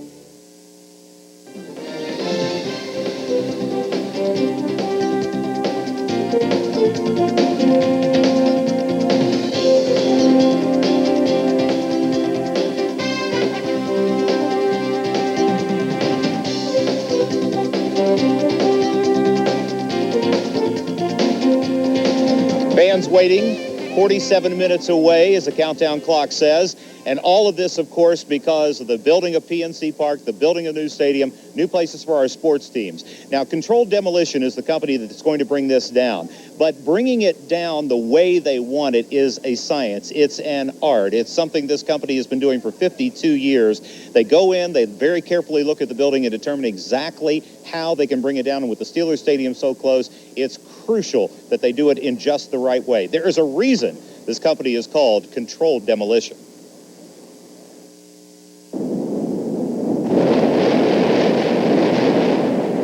Controlled Demolition is the choreographer in this explosive dance that drops thousands of tons of concrete and steel into finite piles and spaces. It's an amazing mixture of science and art. The science is relatively simple. The building wants to come down. Right now it wants to come down, but the columns are holding it up. The columns are resisting gravity that's been pulling on the structure since it was built in the 70s. In other words, knock out the supports, and down it comes. But getting it to fall where they want it is the art. Doug Loiseau, the artist. This area of the stadium is going to come out and go like this. Loiseau's plan is carefully crafted to pull Three Rivers away from the Steelers' new stadium, a movement that's crucial since the Steelers' stadium is only 85 feet away. If we break, 5 windows in the stadium, all of a sudden, this isn't a successful job. everybody will point and say, hey, you really failed. Loazo's plan will first drop the gates, B, D, and then C, down and outward. It will then rotate the areas between gates B and D inward. And finally, it will domino in the rest of the stadium from the gates to the areas closest to the new stadium. By the timing of our explosives and the loading of explosives, we put forces on the stadium that it can't take. But how do you make it fall where you want it? Well, Loazo says in the area of the gates, CDI will blow the columns from the top to the bottom. Now, by blasting the outside columns just a fraction before the inside columns and blowing out more of the outside columns on the first and second levels, the building wants to fall towards where it's weakest, which in this case is the outside. Now, on the rest of the stadium, where those switchback walking ramps are located on the outside, the inside columns will get the worst of it. If I want it to fall this way, if I drop this farther than this, which way is it going to go? Right. It's going to go in. And if I drop this a little bit before this one, it's going to go in. Crucial to the falling process is making sure that that switchback ramp near the new Steelers Stadium falls away from the new facility. But what we're doing is augmenting the structural integrity of the ramp by stringing steel center cable on, I think it's 30 different locations on the ramp. As the stadium falls, it's going to pull the ramp in. Overall, the explosive damage is done in seconds. Gravity takes a bit longer. Well, you'll hear explosions for about 9 seconds before anything falls. Then from 9 seconds to the 18 or 20 seconds, things will be falling at different times and at different rates. Free fall's 32 feet per second. So by 20 to 25 seconds... Oh, it's down. It's gone. Three River Stadium turned out to be a little tougher bird than they had expected. After they did their test blast, they realized that there was a lot of structural steel inside those columns, reinforcing bars that they didn't anticipate. So the original estimate of 2,000 pounds of dynamite went up dramatically as they started loading. In the end, Ken, they've got 4,800 pounds of dynamite in Three River Stadium, loaded, wired, and ready to push the button in, 45 minutes now? Yep. We are getting close. All right, John Shumway over from the command center. Thanks very much. Ken Rice back at Point State Park, just outside the blast zone. And you can see how they've got this all down to a science. What they're never quite sure of, though, is the exact path of the dust. I'm pretty confident that we're going to be enveloped in that cloud. I've got my mask ready to go. But people do wonder, are there risks to this? Let's take a look.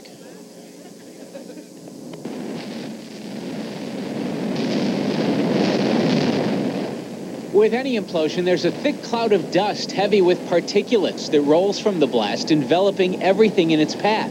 This was Seattle's Kingdome being blasted off the map. The air so thick it briefly blocked out the sun. A big cloud will also pour from Three Rivers when it comes down, and anyone who comes out to watch the implosion will breathe some of it in. It's the smaller particles of dust that we are really concerned about, because these are the particles that we can breathe into our lungs and that can create some problems, especially for people that have some pre-existing conditions such as cardiovascular disease or a respiratory disease such as asthma, emphysema, or chronic bronchitis. The red shaded area here is the blast zone. This will be blocked off Sunday morning. Nobody will be allowed to watch the implosion this close. The dust is expected to roll out at least 800 feet on all sides, but it could spread even farther. The immediate area is off limits to the public, but some of this dust is bound to drift beyond the safety perimeter. We would say people living on the north side should probably stay indoors during the implosion and for maybe up to an hour afterwards. People on the other side of the river should not be surprised if they get some dust fall. And that will be the people 1,000 feet away watching from Point State Park.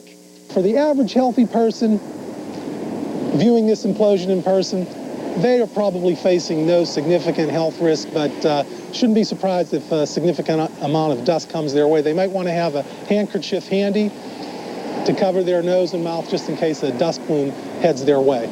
If you're elderly, if you have a chronic medical condition like cardiovascular disease or respiratory problems such as emphysema, asthma, chronic bronchitis, or if you're very young, yes, these levels of dust in the air could be harmful. There will be no toxic emissions in this release. We've inspected the stadium. All the asbestos has been removed. Freon has been removed from the refrigeration units. This is just going to be a lot of dust. All right, well, that's good to know. No toxins in there, but clearly it's gonna be a mess. Larry Richard joining me now, and my uneducated sense here is that the wind is coming directly from the north, south, right at us. Well, what's tricky is the AccuWeather forecast has the wind out of the northwest, and that would push the cloud toward the downtown area more than straight across the river to Point State Park.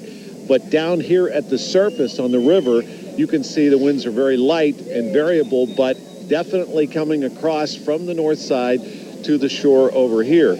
So while it's a beautiful day, obviously a sunny day, it's going to be a lot warmer later, 34. Yeah. It's been holding steady at 20 degrees, Ken, but it does look like we're in the line of the dust cloud. You've got your mask, too. This is the KDKA health plan. This is it. I'm glad we got him. I'm surprised at how many people are here, Ken, because how cold it is. And we should note that a lot of people in the crowd have these as well. So people have they've sort of paid attention to where this thing is expected to go. Yeah, we'll sell these to the highest bidder. Maybe a ticket for next year's game. All right, Larry, thank you. We're going to go back inside Gateway Center now and relive more of the Three Rivers memories with our sports guys. All right, Ken, thank you very much. We're back inside talking about all the great success, the Steelers had. We touched upon that the last hour with 4 Super Bowls, with 14 division championships, with all the success. The Pirates certainly had their amount of success as well. 9 division championships. And once again, I'm joined by John Steigerwald, Ed Bouchette, and I was counting up all the years we've been tabulating. 26 for you, 23, 19. We got 68 years worth of experience. So we've seen a lot of interesting moments. Yeah. 1970, Doc Ellis was the guy on the mound delivering the first pitch. I was there for the first game. I remember being amazed after watching games at Forest Field as a kid and coming in there and seeing the game. And what happened with me was that I then went away to do minor league baseball in 1974. I spent 3 years going around the country doing baseball in minor league parks and realizing what a real baseball park was supposed to look like. So I fell out of love with this place as a baseball stadium early on. So if I can risk being a little bit indelicate this morning, blowing this up as a baseball park, to me, is a lot like popping a zit. I mean, it's going to be gone. It'll hurt a little bit when it goes, but you'll be glad it's not there anymore. As a baseball park, it was a great place to watch football. You're right about that. I agree, but we did have some great memories. Oh, and one of the ones that sticks out to me, Ed Bouchette, and there were so many, but 1979, when they won the World Championship at the doubleheader game with the Phillies. You're looking at some other video right now, but John Milner, the late John Milner now, hit a grand slam pinch hit in the bottom of the 9th, game 1 of a doubleheader. I mean, that sort of really put everything in perspective for that team. That team was never going to die, no matter how badly they were down in a game. They came back in that game, won the doubleheader. It was a big moment. That, of course, was the We Are Family League year, Bob. And I remember when they beat the Cincinnati Reds in the championship, the Pirate wives just getting out of the stands and dancing to that song on top of the dugout. It irritated the Reds, but it was fun to watch. You don't see that stuff anymore. And also, I remember in the World Series, Pirates on Saturday just lost to go down 3-1 to Baltimore, and Ed Ott's sitting in there saying, "We're going to win this thing." And I'm sitting there listening to him. I'm like, "You're nuts." And also, I don't think there was ever a better moment for me than the night Bob Prince came back to the booth. There were only about 17,000 people there, but that was as good as any World Series moment or anything for me, because I grew up listening to the guy who's an idol of mine, and to see the reaction of the fans there, and because of the way the broadcast booth was accessible to the fans, he could lean out and wave to them. That was an unbelievable moment. And before they put that screen up, that screen used to come this way, and you'd sit in the press box, and foul balls would come flying up in there. Got to pay attention. Phil Music once was sitting there busy typing away, and a ball came right back. It was coming right for his nose, and another sports writer went and caught it and saved Phil's Who was face. it? Who made the catch? Dave Ailes. Yeah. Dave Ailes. Got to give a guy credit for a catch like that. He wasn't even paying attention. I've seen some bad catches in that press box, some bad plays made by guys in that press box. We had a lot of great times there, to be sure, although the Pirates, I'm sure, are glad they're moving to a new stadium, because, quite frankly, they have not had much success, 8 consecutive losing seasons, so they will certainly be looking forward to a new beginning. PNC Park will provide it. But, there is another Pittsburgh guy who's seen just about everything worth seeing at Three River Stadium, and Don Cannon right now reunited with Myron Cope. What goes through my mind is a lot of terrific assistant coaches who went through their great football players, and I was along for the ride. My timing couldn't have been better.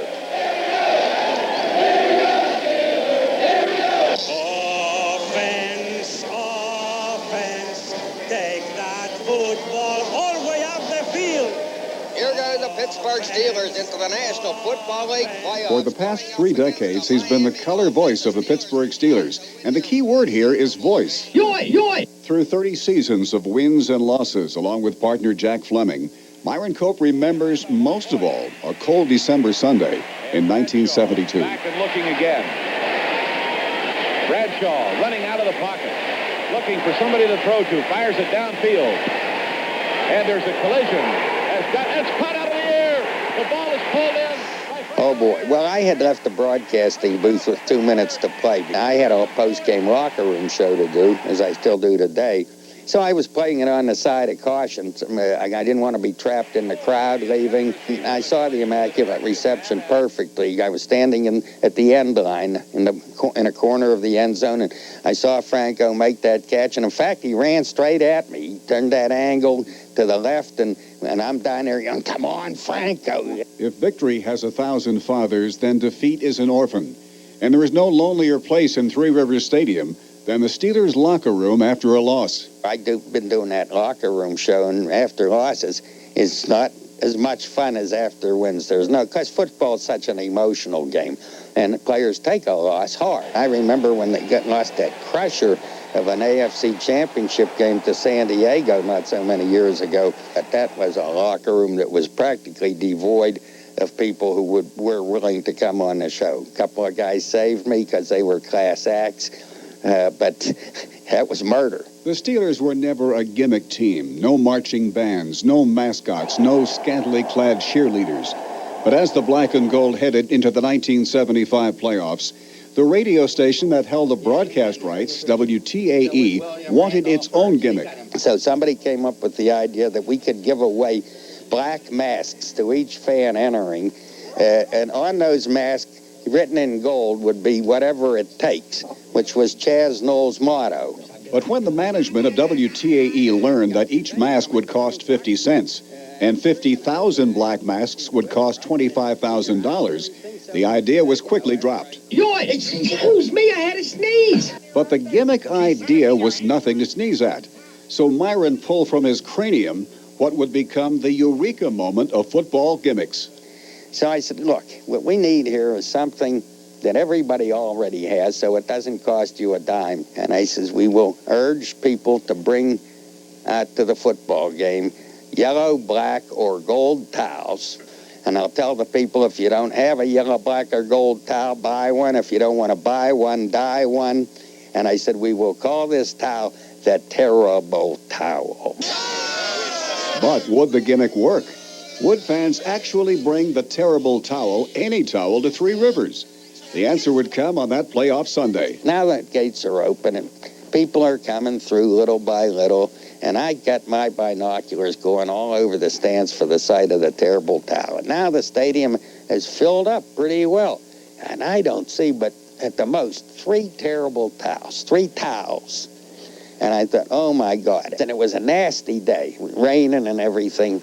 And the Steelers had taken their warm-ups and had gone back to the locker room. And now they come out into the tunnel to be announced. I'm telling you, towels appeared from everywhere. And there had to be, I swear, a minimum of 30,000 towels suddenly filled the air. Oh, did I heave a sigh of relief. Thousands upon thousands of terrible towels waving out in those stands today. The Terrible Towel is poised to strike. So are the Steelers. From the Terrible Towel to the Terrible Fan, Myron has unforgettable but mixed memories of Three Rivers Stadium. A lot of great years, of course. I'm going to recognize that while it was a great football stadium, it was a terrible baseball stadium. And I'm also going to realize that there's a place next door to take its place. But sure, a ton of memories, because I started broadcasting the Steeler games as the color analyst in 1970, the year the stadium opened. Some great memories with Myron Cope. Thank you very much, Don Cannon. Coming up as we continue our live coverage of the implosion of Three Rivers Stadium. Next, from Forbes Field to Three Rivers Stadium to now, Harold Hayes takes us back and takes us to the future. And then later, Mean Joe Greene on what Three Rivers Stadium meant to him. That's all coming up.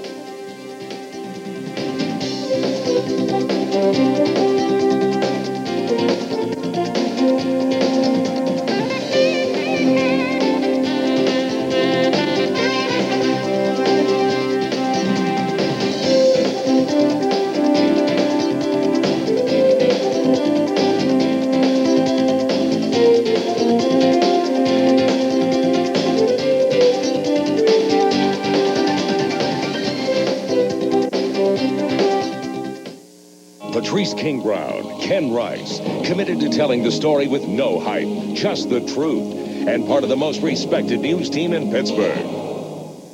Why are more and more people coming to Suburban Buick in the North Hills for their new Buick? Selection. Always over 100 new Buicks in stock, ready for immediate delivery. Service. Award-winning, friendly, personalized service, second to none. Low price. Believe it, no one sells new Buicks for less. Financing rates as low as 5.9%. Cash incentives as high as $2,500. Suburban Buick, now one of the top volume Buick dealers in the nation. Conveniently located on Route 19 Perry Highway in the North Hills. This Saturday and Sunday, February 10th and 11th only, Levin Furniture makes their most powerful offer. Free financing for 2 full years. Your furniture interest-free till February 2003. No interest in 2001. No interest in 2002. 0% interest until February 2003. The offer starts Saturday at 10 a.m. and ends Sunday at 5 p.m. Free financing for 2 years, only at Levin Furniture. When it snows, depend on the KDKA Radio Storm Center. The most complete list of school closings and delays. It's not closed until we say it is. The KDKA Storm Center, only on KDKA, AM 1020. It's 81 degrees in Aruba. Call AAA Travel.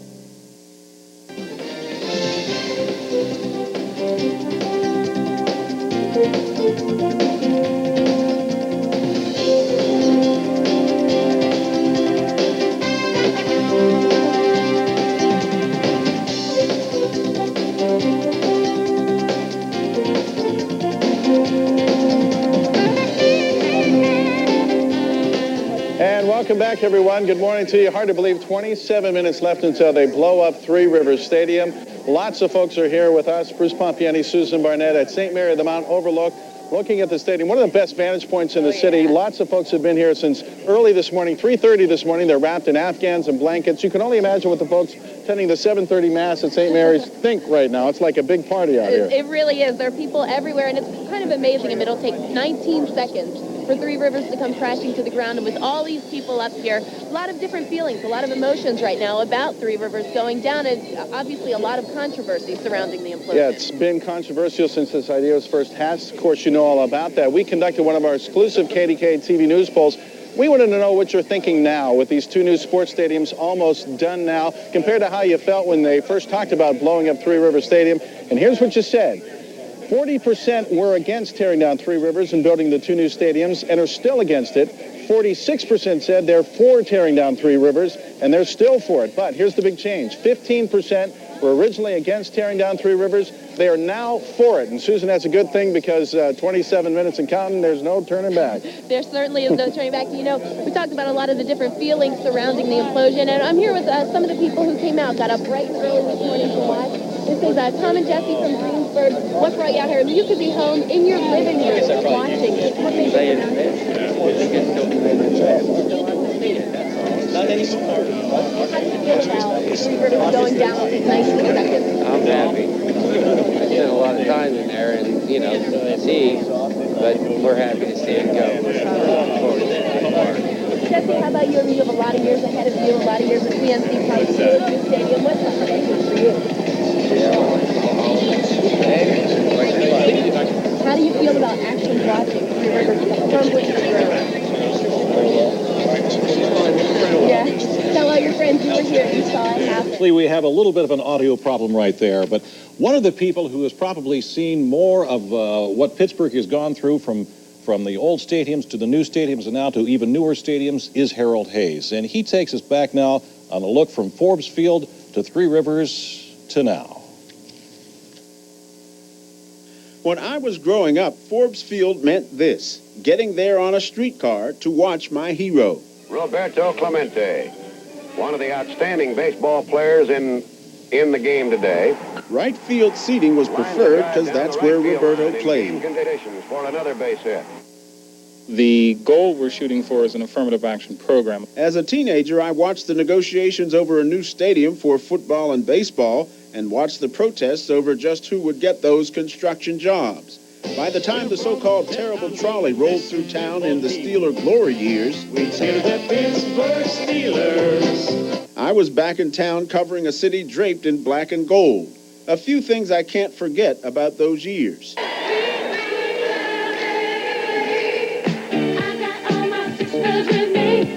The Market Square celebrations.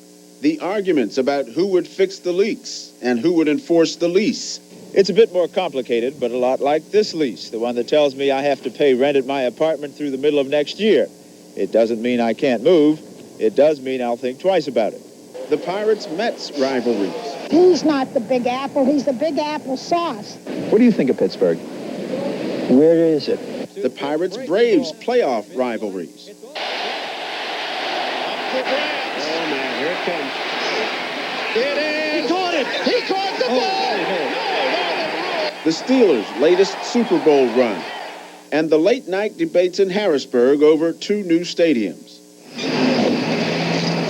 But having watched all these transitions, both the construction and the destruction of Three Rivers, it just reminds me of something I learned a long time ago.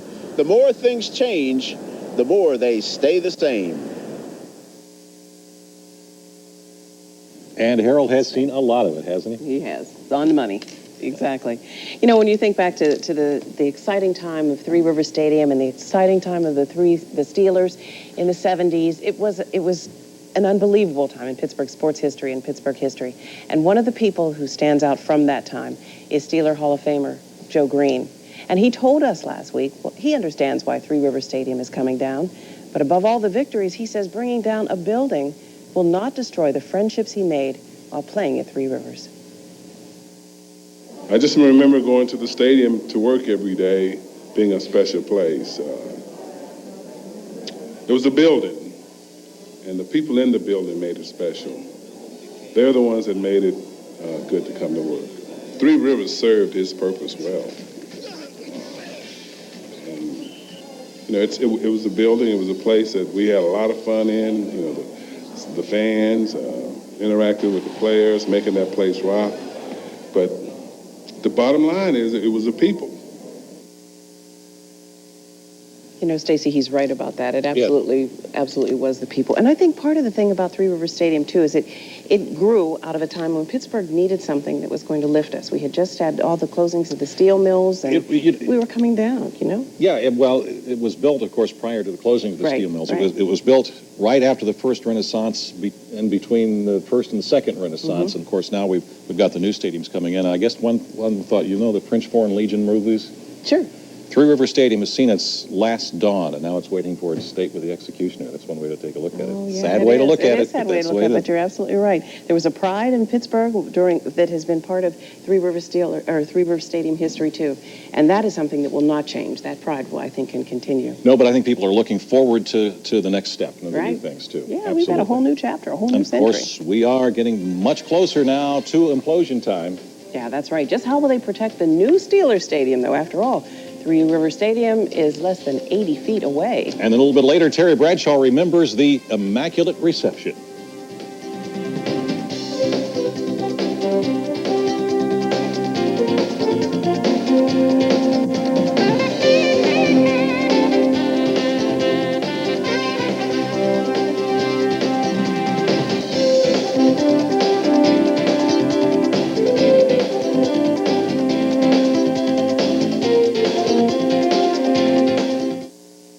Tunch Ilkin at G&G Fitness reporting on the latest trend in losing weight. It's called working out. And your #1 source for high-quality home fitness equipment in Pittsburgh is G&G Fitness. Treadmills, home gym, G&G. Life Cycle, cross trainers, G&G. Climbers, free weights, G&G. 12 months, same as cash. G&G. Staying in shape isn't just for football players. G&G Fitness, Banksville Road, McKnight Road, and Monroeville. Without proper digital education, businesses are powerless to compete in today's high-tech era. By working one-on-one with our region's businesses, Questech analyzes their technology needs to develop technology-based solutions. During hands-on training seminars, businesses learn to turn needs into solutions, information into knowledge, and technology into tools, allowing our customers to be more competitive within their industry. Giving Pittsburgh the technology to compete, Questech is making a difference in our hometown. Come see what the road will be wearing this year. See the new car It's here, the 2001 Pittsburgh Auto Show. You know you want to go. It's at the David L. Lawrence Convention Center, February 10th through the 18th.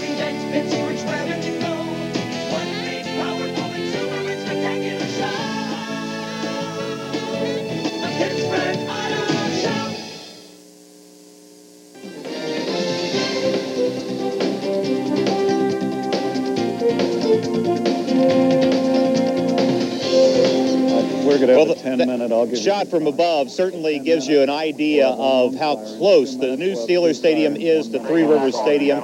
You are hearing in the background the folks doing the final checks and talking to the folks inside the stadium who have gone around to make sure everything was connected and were ready for like 19 minutes away. But as the folks from CDI have said all along, if they do any damage to the new Steelers Stadium, then this thing's going to be considered a failure. So let's take a look at exactly how they plan to protect that new facility. We're clear.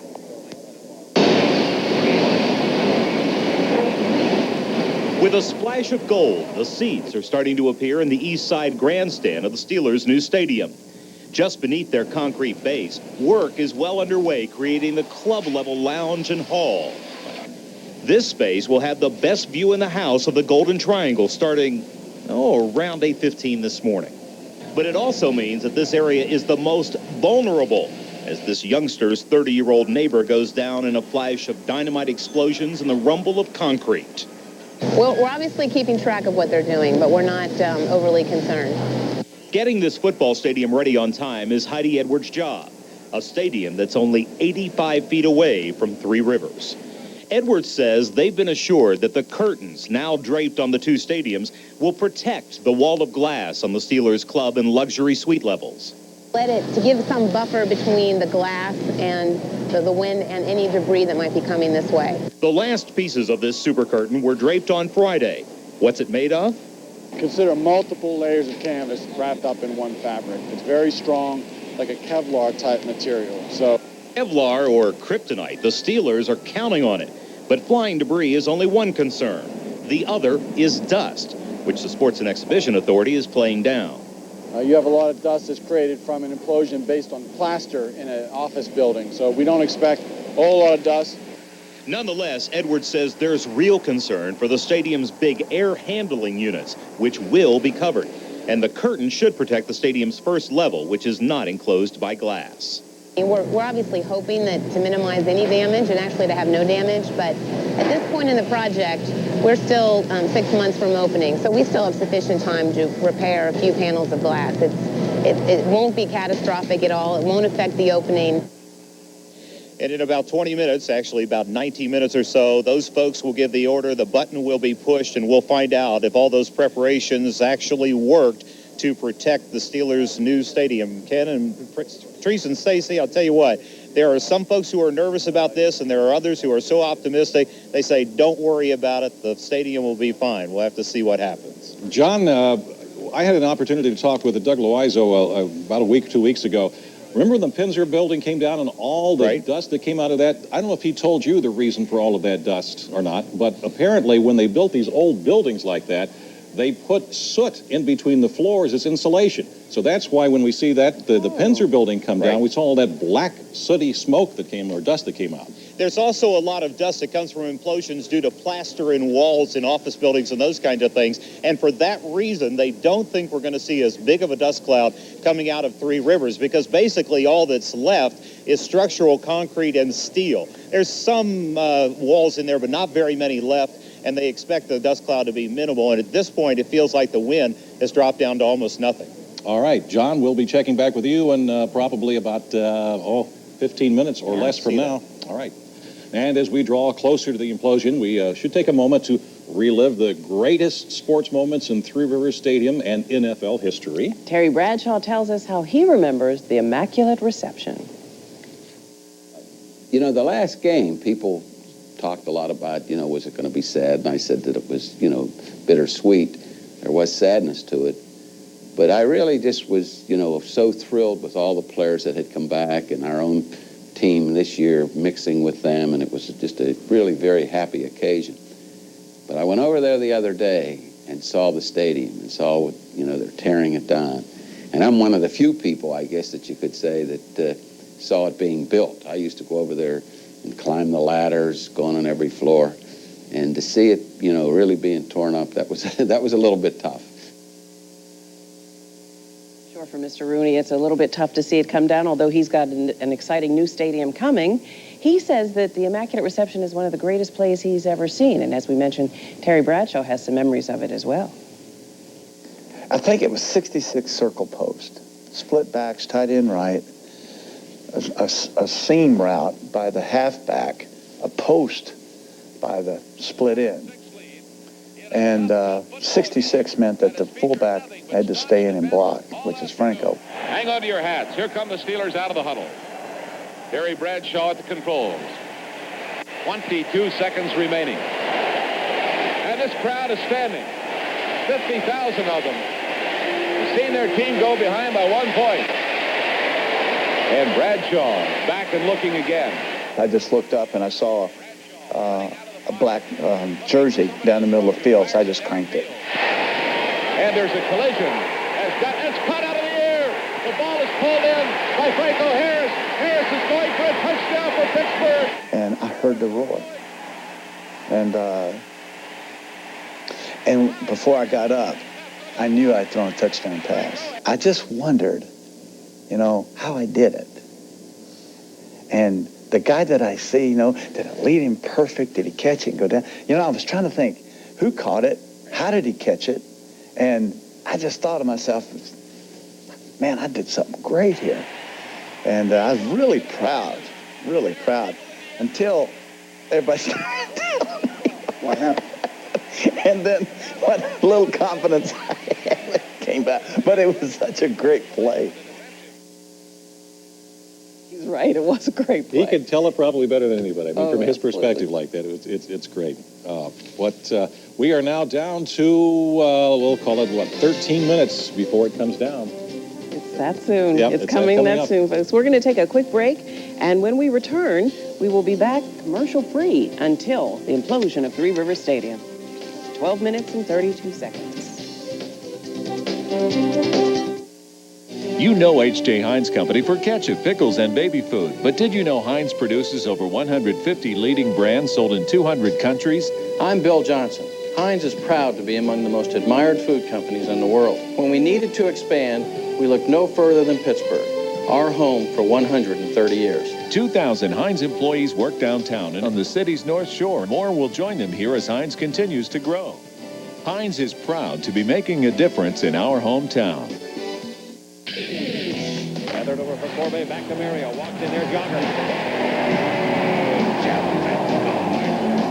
Jogger wheeling deal, comes in, looking, shoots, with a rebound, score, it's Lemieux, getting the goal, is 4th and 4 game. Penguins fans, make sure you take advantage of the Penguins' new Flex 10 plan. Buy 10 tickets in any combination and get a discount off the gate price. To find out more, call today at 1-800-642-PENS. Say good morning with McDonald's Hearty Sausage McMuffin with Egg Sandwich. Classic breakfast tastes, all nestled in a toasted English muffin. For only 99 cents. Change things up. Get crazy with McDonald's new taste menu. Try our tangy McRib Jr. sandwich, an old favorite in a fun new size and a great price, just 99 cents.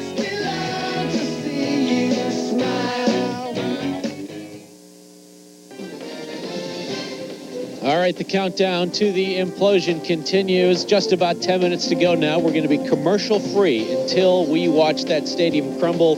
The view you're seeing now from the Goodyear blimp high above the North Shore of Pittsburgh. The final moments of Three Rivers Stadium after 30 incredible years. Think back to opening day there, July 16th, 1970. The Pittsburgh Pirates lost to the Cincinnati Reds 3-2. Ironically, the same result as the opening game at Forbes Field, the 3-2 loss to Cincy. And wouldn't you know it, the first game at PNC Park, April 9th this year, Pirates will be playing Cincinnati. Good crowd down here at Point State Park awaiting the implosion. People were expecting to come out here last week, then the delay. They're here in force today. A lot of people like me have their masks ready to go, preparing to be enveloped by that cloud of dust. But overall, as we've been talking about all morning, a big sense of excitement, not only over this implosion and the fireworks to come immediately following it, but also what's to come for the future of Pittsburgh sports teams, the Pirates in their new stadium, PNC Park, and the Steelers in their new stadium. Brenda Waters has been talking to people who've come out here all morning long. Let's switch over to her now and see what people are thinking as we are counting down the final moments of Three Rivers. Brenda? Okay, Ken, a lot of folks. I cannot believe how packed this place is. But before I talk to some of these people behind me, I want to read another KDKA poll. Now, the poll, according to our poll, 90% of Pittsburghers say that they attended an event at the stadium over the years. And we also asked if Pittsburghers hope to attend a game in the new stadium this year. Now, this is the answer. 50% at PNC Park say they hope to see a Pirates game this year, and 40% say they hope to go to a Steelers game. Now, that percentage is a little bit lower because, as you know, those Steelers tickets are harder to get. Now, over the years, the 30 years, the stadium has seen more than just football and baseball. We're talking hot concerts like Bruce Springsteen and the Rolling Stones and the Grateful Dead and Genesis. I'm going to talk to some of these people who've been to some of those concerts. Todd, you saw who over there? I saw the Grateful Dead. It was one of the last shows Jerry Garcia ever played, actually. He died shortly afterwards. Mm-hmm. All right. What are your feelings this morning? Are you thinking games or are you thinking concerts? Are you thinking everything? I'm thinking out with the old, in with the new. Okay, so you're ready for this? Oh, yeah. All right. Oh, yeah. Okay. Sean, good morning. Good morning. Okay. What concerts have you seen over there? I saw U2, the Rolling Stones, Billy Joel, Elton John, just to name a few. Okay. So when you think stadium, do you think more sports or do you think concerts? I think sports. Really? Yes, definitely. Love the Steelers. All right. And Miss Tina. Hey. Hey, how you doing? Good. You're all perky this morning and happy. Okay, now you've seen a lot of concerts over there too, you said. Yeah, I saw Billy Joel, Elton John, Metallica, Guns N' Roses.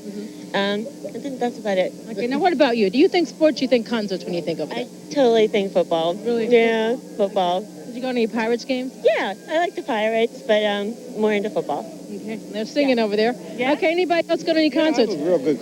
Not a concert. I just remember standing right over there on that ramp there for Hands Across America.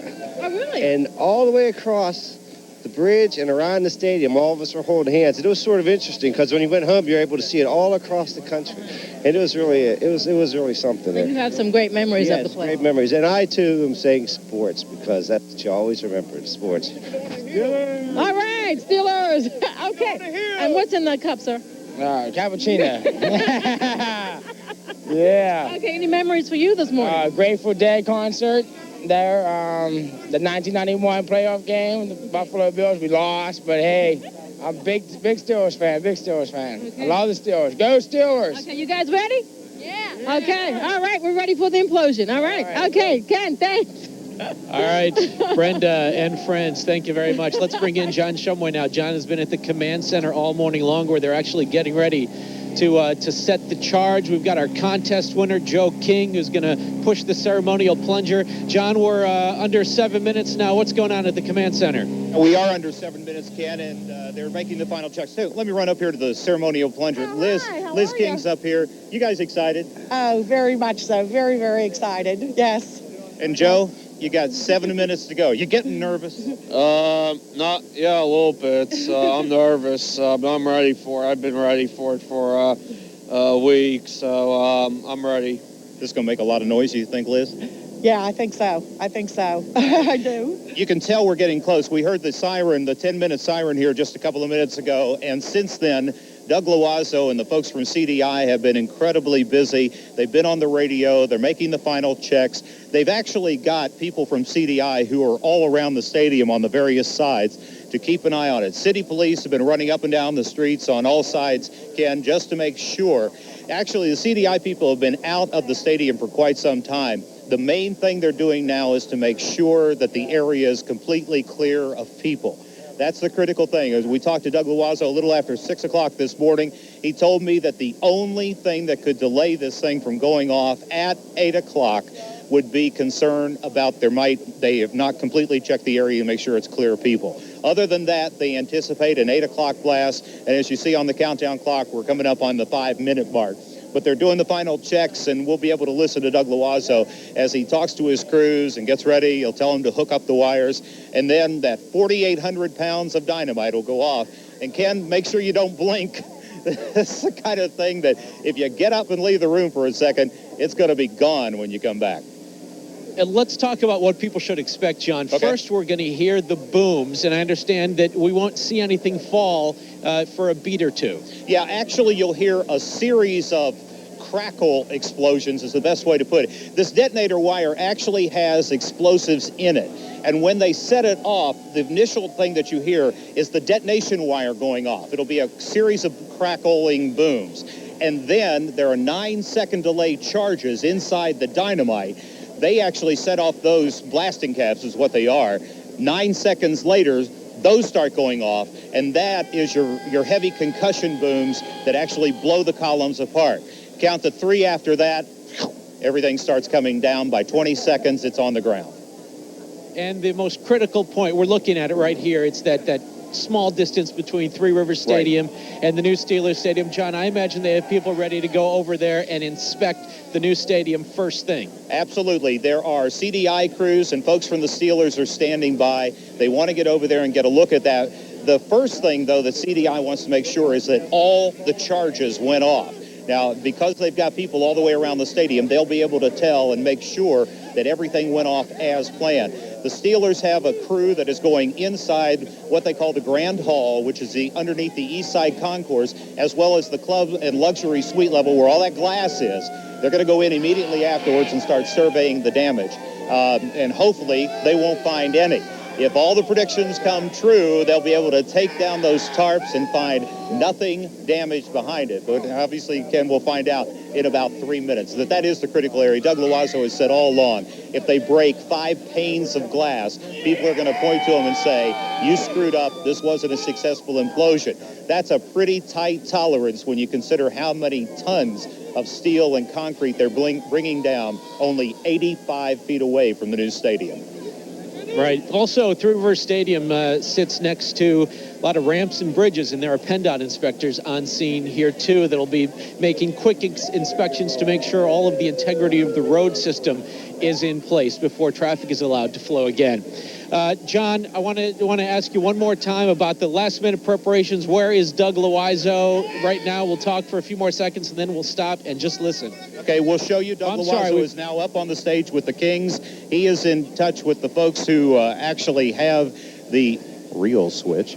And when he gives the cue, Joe King and his mom, Liz, will push down on the plunger, and then everything will happen in front of us, and we'll see the thing come down. You know, another point that I want to make sure that people are aware of is the whole point of bringing this down, of course, is for the future, to be able to clear, make the parking lots, and make the roads. The Steelers are especially anxious for this because without the roads that will be made way for with Three Rivers going down, you can't get to the new Steelers Stadium. So this is especially critical. Let's go back up here to where the plunger is. Listen to Doug Loiseau and all the things that are about that. Ken, is the warning that we're coming up on about the 1 minute mark. Good luck, Joe. Good luck. And there you hear one of the final warning sirens. Hold it up and hold it up. We're going to watch and listen now. We'll talk to you on the other side.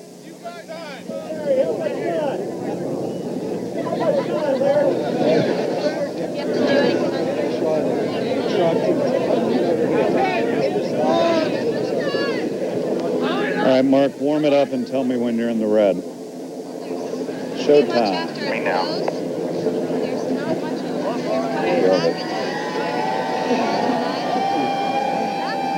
In the red.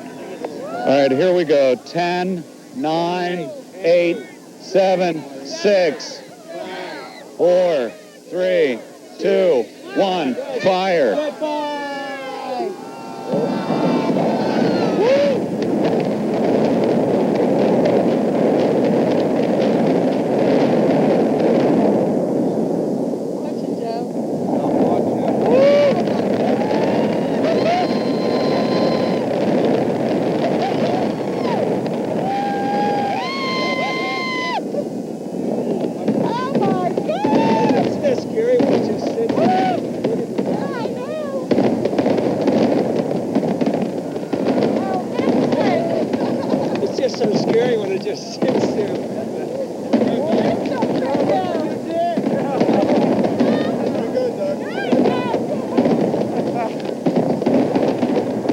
Tom Dowd, get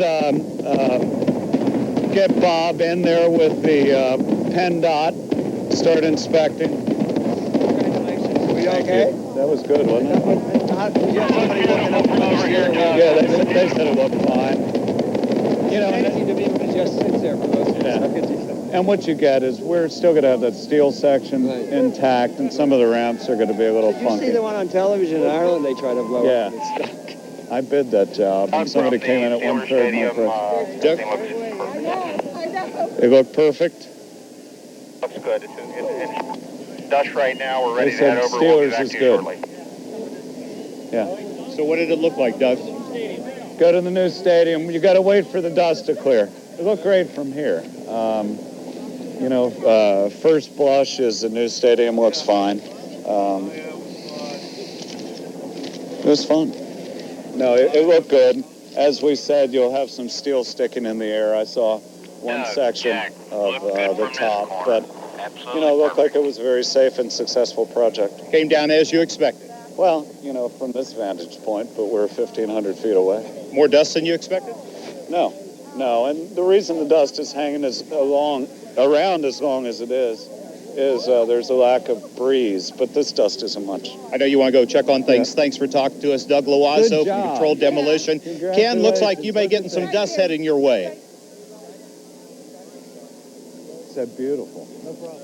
No, we want to... talking about the wind blowing. Good job, man. That's great. Thanks. He took a look at it. The plume. Mark is going in right now. Okay. Tom? All right, we are getting...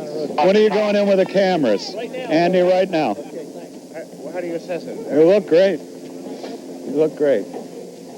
When you say go in, what does it mean? What a show. We have PennDOT. Our first priority is to get the interstate ramps open.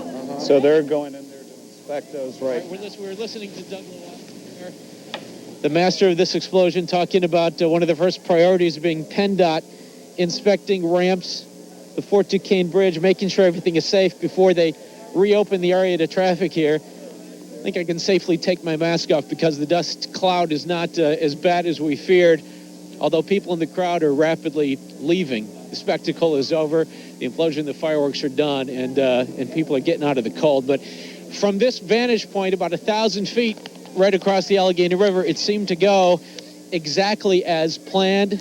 Dramatic, unbelievable to watch it happen before your eyes. The skyline of Pittsburgh now changed forever. And as John Shumway was talking about right before the blast, the key thing that the demolition experts and the Sports and Exhibition Authority and the Pittsburgh Steelers are going to be looking at is that 85-foot gap between where Three Rivers stood and the new Steelers Stadium now stands. There's an aerial view. You see the dust cloud spreading out. This picture courtesy of the Goodyear blimp. We're wiping the dust off of our monitor so I can get a good look at this, but we're still pretty much enshrouded in dust, so I can't give you a good eyewitness description of how the new Steelers Stadium fared, but I'm certain that people are over there right now taking a good close look at it.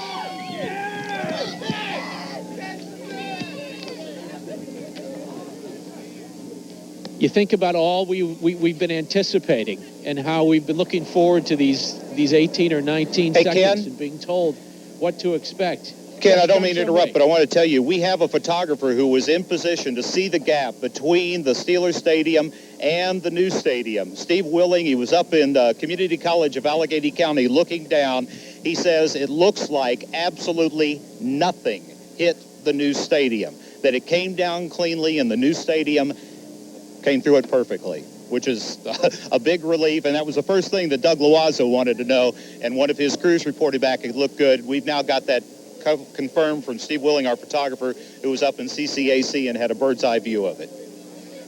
John Shumway, thanks for that quick word. That is good to hear.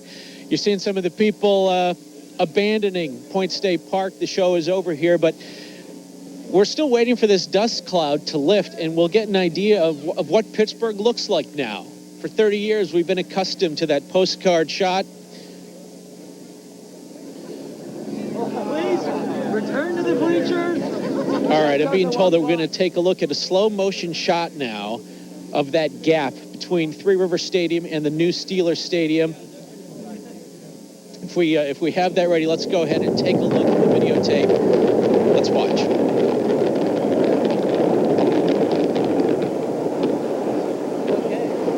Just what they expected, I'm sure. Three River Stadium coming down, and the new Steelers Stadium covered with the canvas. Appears to have been no damage at all. Another view.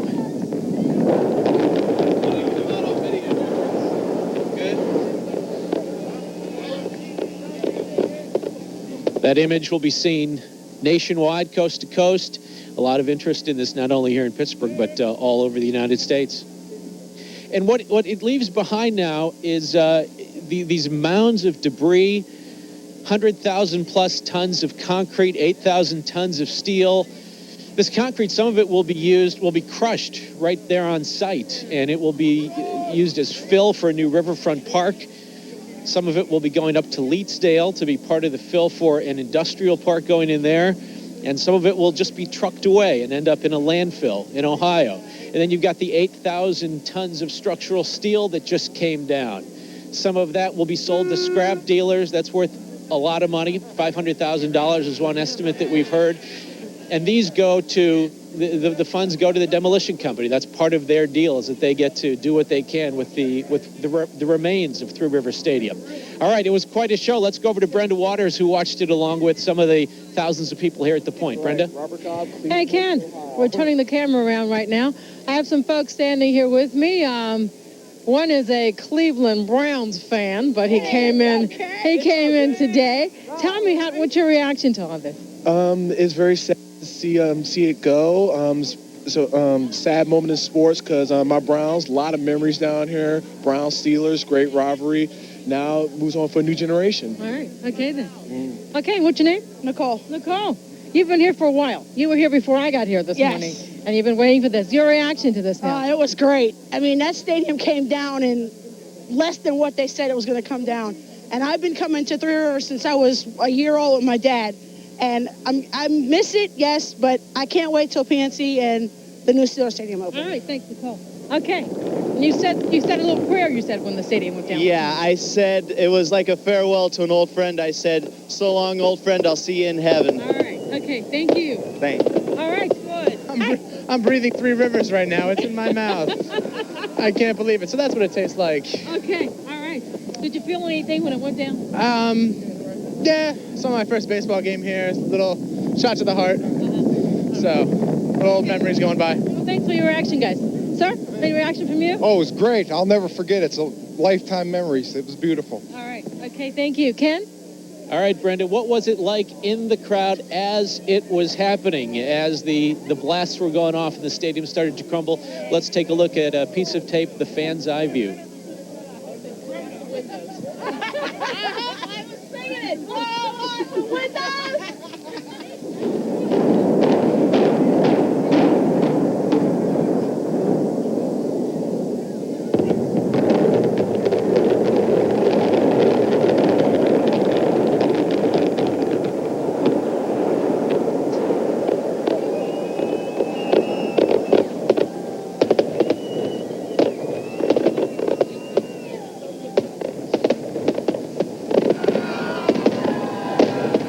Go back inside Gateway Center now to Stacy Smith and Patrice King-Brown. Guys?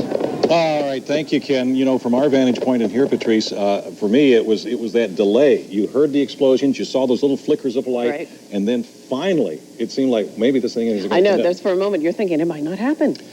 This is what I'm happy to see our director pull this up. This is from the Goodyear blimp. This is now, from the aerial view, we can see what Three River Stadium, what formerly was Three River Stadium now looks like.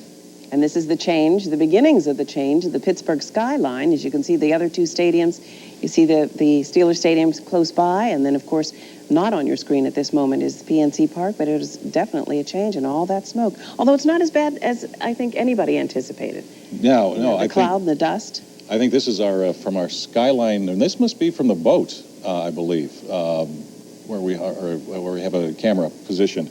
To see what was Three River Stadium. I think our sports guys, John Steigerwald and Bob Pompiani and Ed Bouchette, are also standing by in our newsroom. And was it bittersweet for you? I know it wasn't for you, John. You thought of this as nothing but a pimple, but At least as a baseball stadium. As a baseball stadium. Ed Bouchette left. He wanted to go outside and see, and I have to admit, we were also told not to leave the seats, but we did anyway. We went against the directions. We went out. We have a great view right outside the door here, John, so we couldn't pass that up, could we? No, and you could feel it. We're here at Gateway Center, obviously, and on the side of the building facing the stadium. And we were holding the door open, and the windows here in the building were rattling. So yes, we could feel it here I'm in the sure you studio. guys felt it in there. Yes, yeah. So anybody who was downtown, they felt it, and not only emotionally. If you felt it emotionally, you felt it physically.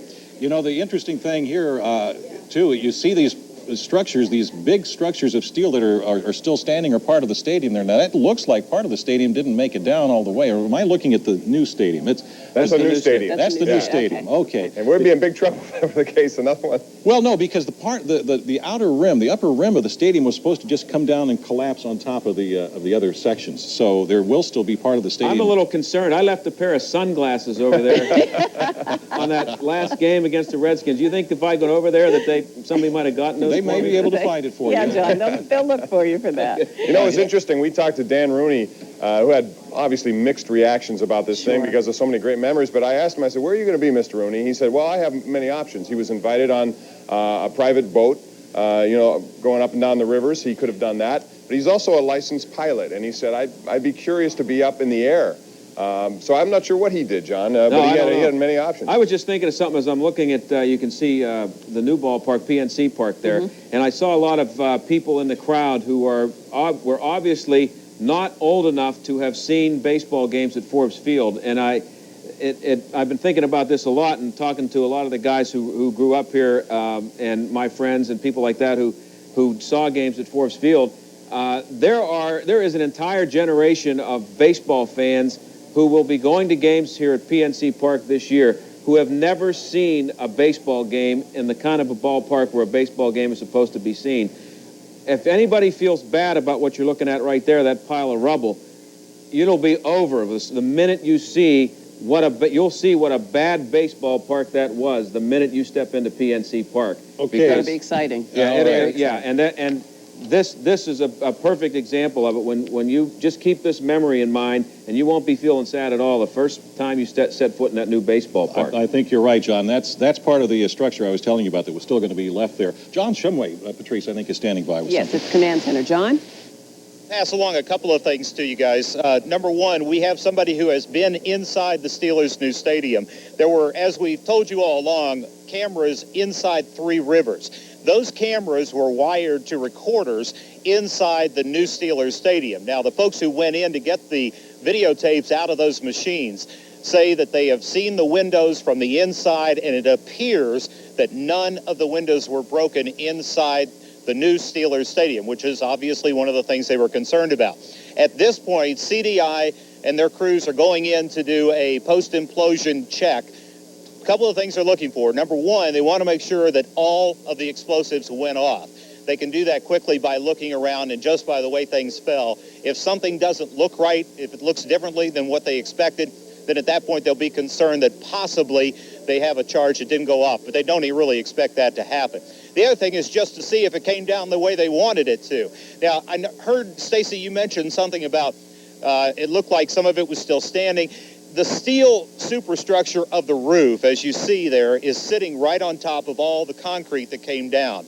That is exactly what was supposed to happen. They actually expected some of those pieces to be sticking way up in the air, and I don't think they're up in the air nearly as far as they anticipated. They were able to drop, and if you think about this, it's pretty incredible, 5 levels of concrete down into what used to be the first level and just a little bit of the second level. That is a lot of concrete compressed down into a very small area. That is. What'll happen throughout the day today, though, is they'll start getting in there to dig through it, Stace. All right. You nailed it, John, exactly the way it was going to happen. This is a replay, once again, as to the stadium coming down. You should see there, you see those little flashes. And look how long it takes. It stays. It just stands there, and then on the left side, we'll start to see it to come down first. Yeah, the area around Gate D will drop first, right, as expected. And according to Doug Loazzo, it was pretty much right on the money what they anticipated would happen. This, of course, is a slow motion view of it, so it's even taking longer than it seemed to. There it goes, right over there. It's exactly the way they wanted it to happen, wasn't it, John? Yeah, right on the money, and it comes around dropping, you see the marquee and stuff there around gate C, dropping down and out. Notice how it drops out. Yes. That's what they meant it to do. And they felt like if they tried to drop it all straight down, it basically wouldn't fit. That's why they had to drop the gates out and the rest of the portion in, so there was room for that area next to the stadium to actually come in, next to the new stadium to come in. Now, this is another vantage point we have to see it come down. This is in real time, and you can see it just comes crashing right, tumbling right down, and then the fireworks. Yeah, the fireworks. The Zambelli folks were right on the money, weren't they? I tell you, John, the only thing we're missing here is a parade starting at the Mellon Arena and making its way all the way down to the point. Maybe Bianchi Trison will put some of the debris in, and we can run them down the parade route or something. But Bianchi Trison for the next 3 to 4 hours will be cleaning up. They're running street sweepers. They're trying to get the area reestablished, and then they'll start attacking all that stuff. By the way, I don't know if you can see it, John. This is one of the best vantage points we've had so far, to see that superstructure from the top that did not just come to pieces. It's still in large pieces like that. Yeah. Just came down and sat right down on top of it like they expected we were it to talking do. about how we felt it here at the stadium. We've been receiving calls that people in Finleyville and Monroeville felt it fall, and are now starting to see the smoke as well. And all the dust. And speaking of the dust, we know Ken's been standing in it for a while. Let's go down to Ken Rice at the point. Ken? Boy, Patrice, it really was not that bad. We really, I don't think, took the full hit of it over here at the point. It started heading to the west, sort of down toward the Ohio River, and maybe that's where we're hearing from people who are getting it now. But not bad here, and it's cleared up beautifully. And we have a great view of the North Shore now, I guess, as it must have looked back in the 60s when it was just an industrial wasteland over there before they started building Three Rivers. If John Shumway is still with us, John, I hope you are, because I want to ask you about that easternmost wall, the side closest to PNC. That's the part that doesn't look, from my vantage point, as if it was fully imploded. Was it? What you are seeing, Ken, is actually the superstructure of the roof. I mean, we're on that side, and it's pretty much down. The only thing that really is sticking up is the remainder of the roof. And what you see on that side is what was anticipated to look like all the way around. I think the roof actually broke a little bit better for them in other areas. Look at the picture that you're seeing. You almost, if you look at it, it looks like a V sitting on its side. What they did was they went through and pre-cut what would be the bottom of that V, so that the idea was it would all collapse down. Obviously, that section didn't quite collapse as much as the rest of it, but bringing that superstructure down and sitting on top of the concrete is what they expected. I think that they probably didn't cut that steel quite far enough, but that really isn't a problem. The interesting thing, too, if you take a look at this blimp shot, guys, is that there's not much debris in the middle of Three Rivers Stadium. It just fell right down. I guess I could have been in there after all, Stacey. Yeah, you're right. We had mentioned that, John. You were going to be assigned to that position. You could have stayed there. Yeah. Well, it'll be interesting now to see the view from those cameras that were inside. Yeah, that will be fascinating. Can I see the place crumble? Ken and John, is traffic moving again now? All right, we're going to take another look now. No, it is not. They still have it closed off. I did talk to the guys from PennDOT. They have done their inspections. They do not find any structural damage. But to give you an idea of what it would take to damage those roads, when I talked to the folks, they said on a seismic scale, they would have to get a reading of 2 to do damage to the roads. They anticipated this would be less than a 0.5 reading. And based on the way it came down, they may have even gotten less than that. So they didn't expect any damage. The main thing is they got to clean all the dust off the road before they can reopen it. And they expect to do that very shortly. Not yet, though, Stacey. That's a beautiful shot we have from the Goodyear blimp just a moment ago, showing it what it looks like now. And look at the river. I mean, it's a beautiful day here now. It is. It's a gorgeous morning, and now you can see a lot of boat traffic. It's a new dawn, a new time period for Pittsburgh, and its sports stadiums and enthusiasm of what the future will hold for it. Stacey and Patrice? Yes. John and I have been discussing I don't know what the future holds for that particular site over there, but what is the early reading? What's going to go over there? What's going to be in between when? We had been told, I understand, that there were going to be it was going to be parking and roadways, because as John Shumway mentioned earlier, if the roadways were not placed there, no one could access the brand new Steelers Stadium. At this point, there's no way to get there. Patrice, what will be there is up in the air at this point. There will be, we can tell you the immediate future, they'll cut 3 120-foot wide paths for roads through the area. As you're looking at that picture right there, one will go on the left-hand side. That will be the continuation of North Shore Drive. One will go right through the center. That will be the continuation of General Robinson Street. And then the third road will actually be across the top, right beside the Steelers' new stadium. That will be Steelers Way and will actually become a big party zone prior to Steelers football games. The rest of the area, the Rooneys have talked about putting in an amphitheater in the upper left-hand corner of your picture, right there where Steelers Way hits North Shore Drive, and then other, as they say, retail and entertainment development in the other areas. But we still don't know exactly what that will be, and at this point, no developers have stepped forward to do it. John, what I was thinking about was in the immediate future. I mean, you're going to have baseball games played there within within 2 months. I mean, what is going to be there before an amphitheater is there, and is it just going to be a pile of rubble for 6 months, or how are they going to keep that cleaned up? It'll all be out of there by April the 27th is a deadline when all of the debris should be gone. The immediate deadline is March the 19th to get the roadways cleared and start constructing those. There will be a temporary North Shore Drive built around the Steelers Stadium and around the debris of Three Rivers and cut through Lot 4, so that if you're coming to the ball games at PNC Park on opening night or any time in the first month or so, what you'll have is a temporary road that will take you around the Steelers' new stadium and Three Rivers and over to PNC Park. And then eventually, when the road is cut through the debris and they're able to build it, they'll have the new road there. Then, John, to answer the rest of your question, April the 27th, once they get all of the debris from Three Rivers out of there, they're going to build surface parking lots. They will be in existence until whatever development comes, and they anticipate those will be open for parking. Probably we're looking at sometime around June or July for the last half of the Pirates season, and certainly there for the open of play at the Rooney's new stadium, whatever they're going to call that. And one last thing I wanted to throw in there, it's not on this shot, but one of the earlier shots from across the river, I think the people at CCAC are going to be real happy with this, because you can see that they exist right there. Oh, yeah, they got a great Look at that. Nobody's ever seen that. That's a very good point, John. Property all of a sudden. Yeah. Yeah, you had to be on the other side of Three River Stadium to be able to see it. There they are. They're prominently displayed now. Yeah, maybe they'll put up a big neon sign or something. Right. And Stacy, they have now reopened the roads. So obviously it's the all clear on structural integrity of the roads. Traffic is flowing again through downtown, and I would imagine there will be a few people come by just to drive by and take a look throughout the day. Oh, I'm sure. I'm sure there will. Go ahead. I was just going to tell you that they've reopened the river as well. You know, the stadium is gone, but 22 minutes here, and the vultures are coming by to inspect the carcass. I'm looking across the Allegheny now. We've got 3 Gateway Clipper boats.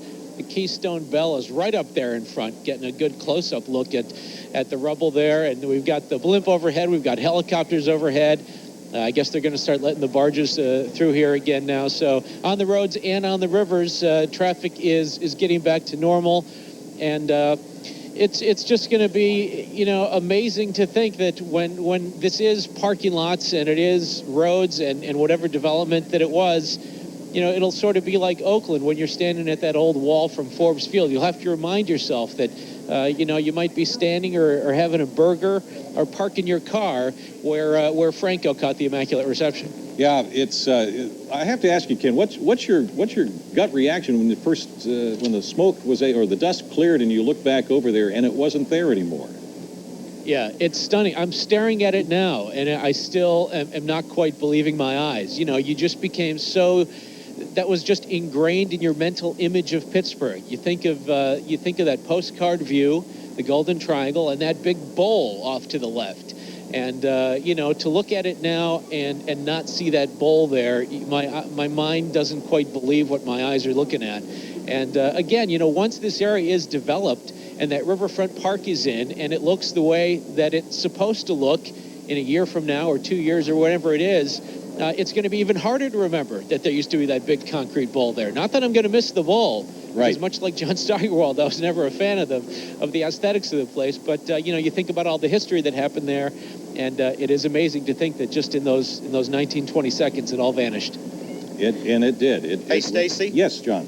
You know, we've done an awful lot of stories the last 2 weeks about this place, and I'm sitting at dinner with my 14-year-old son, Clay, on Friday night, and he said, hey, Dad, what are they going to do about all the road signs that say Three Rivers Stadium? I had never thought of that, John. I hadn't thought of it, so I called PennDOT. Oh, of course. You're good buddies, yeah. Yeah, I talked to Dick Stringer, and he says, well, we've been thinking about that, and at this point, they're not going to do anything. Okay. They figure anybody who hasn't been living under a rock knows it's not there now. It's not there anymore.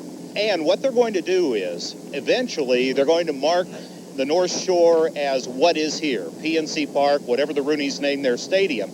But because Mellon Bank paid PennDOT to put the Mellon Arena name on the road signs, PennDOT says, well, you know, that's the precedent, so PNC's going to have to cough up the money to put PNC Park on signs, and the Roonies, or whoever their sponsor is, are going to have to cough up the money to put that name on the sign. They have to wait till the Roonies make a decision. I talked to Cy Holzer about it last night from PNC. He says they're ready. They've been ready for a while to do that. So look for new road signs, but not until the Roonies name their new stadium and are willing to pay for it. John, do you have any idea about parking tomorrow? Are commuters going to be able to head over that way at all? Absolutely. The parking lots will be open. Alco will be there to collect their $3, and you will be able to park next to the Rubble, just as you have been as they've been preparing for this. But let me add something about that, Patrice.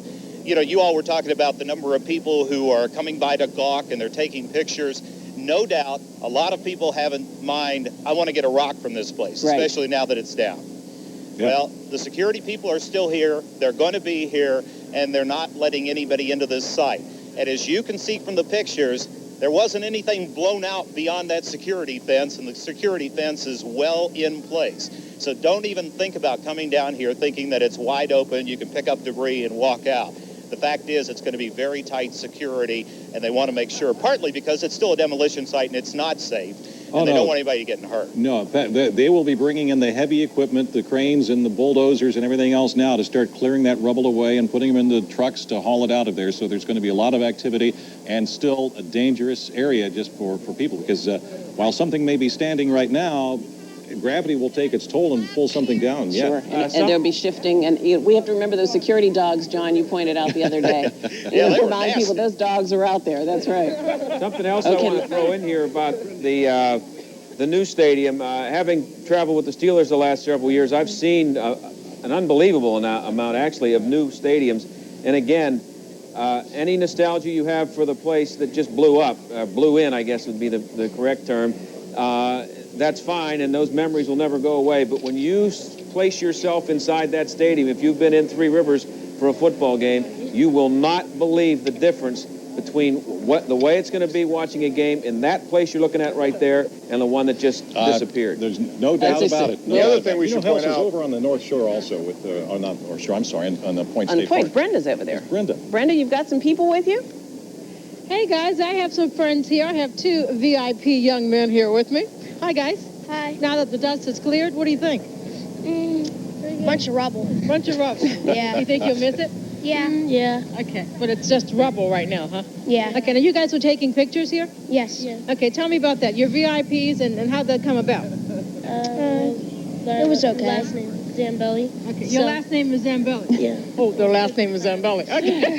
That explains a few things. Okay, you get to get some good pictures? Yeah. Okay, what about you guys? What do you think about this? The dust is cleared. You can see what it really looks like now. What are you feeling? It was fun.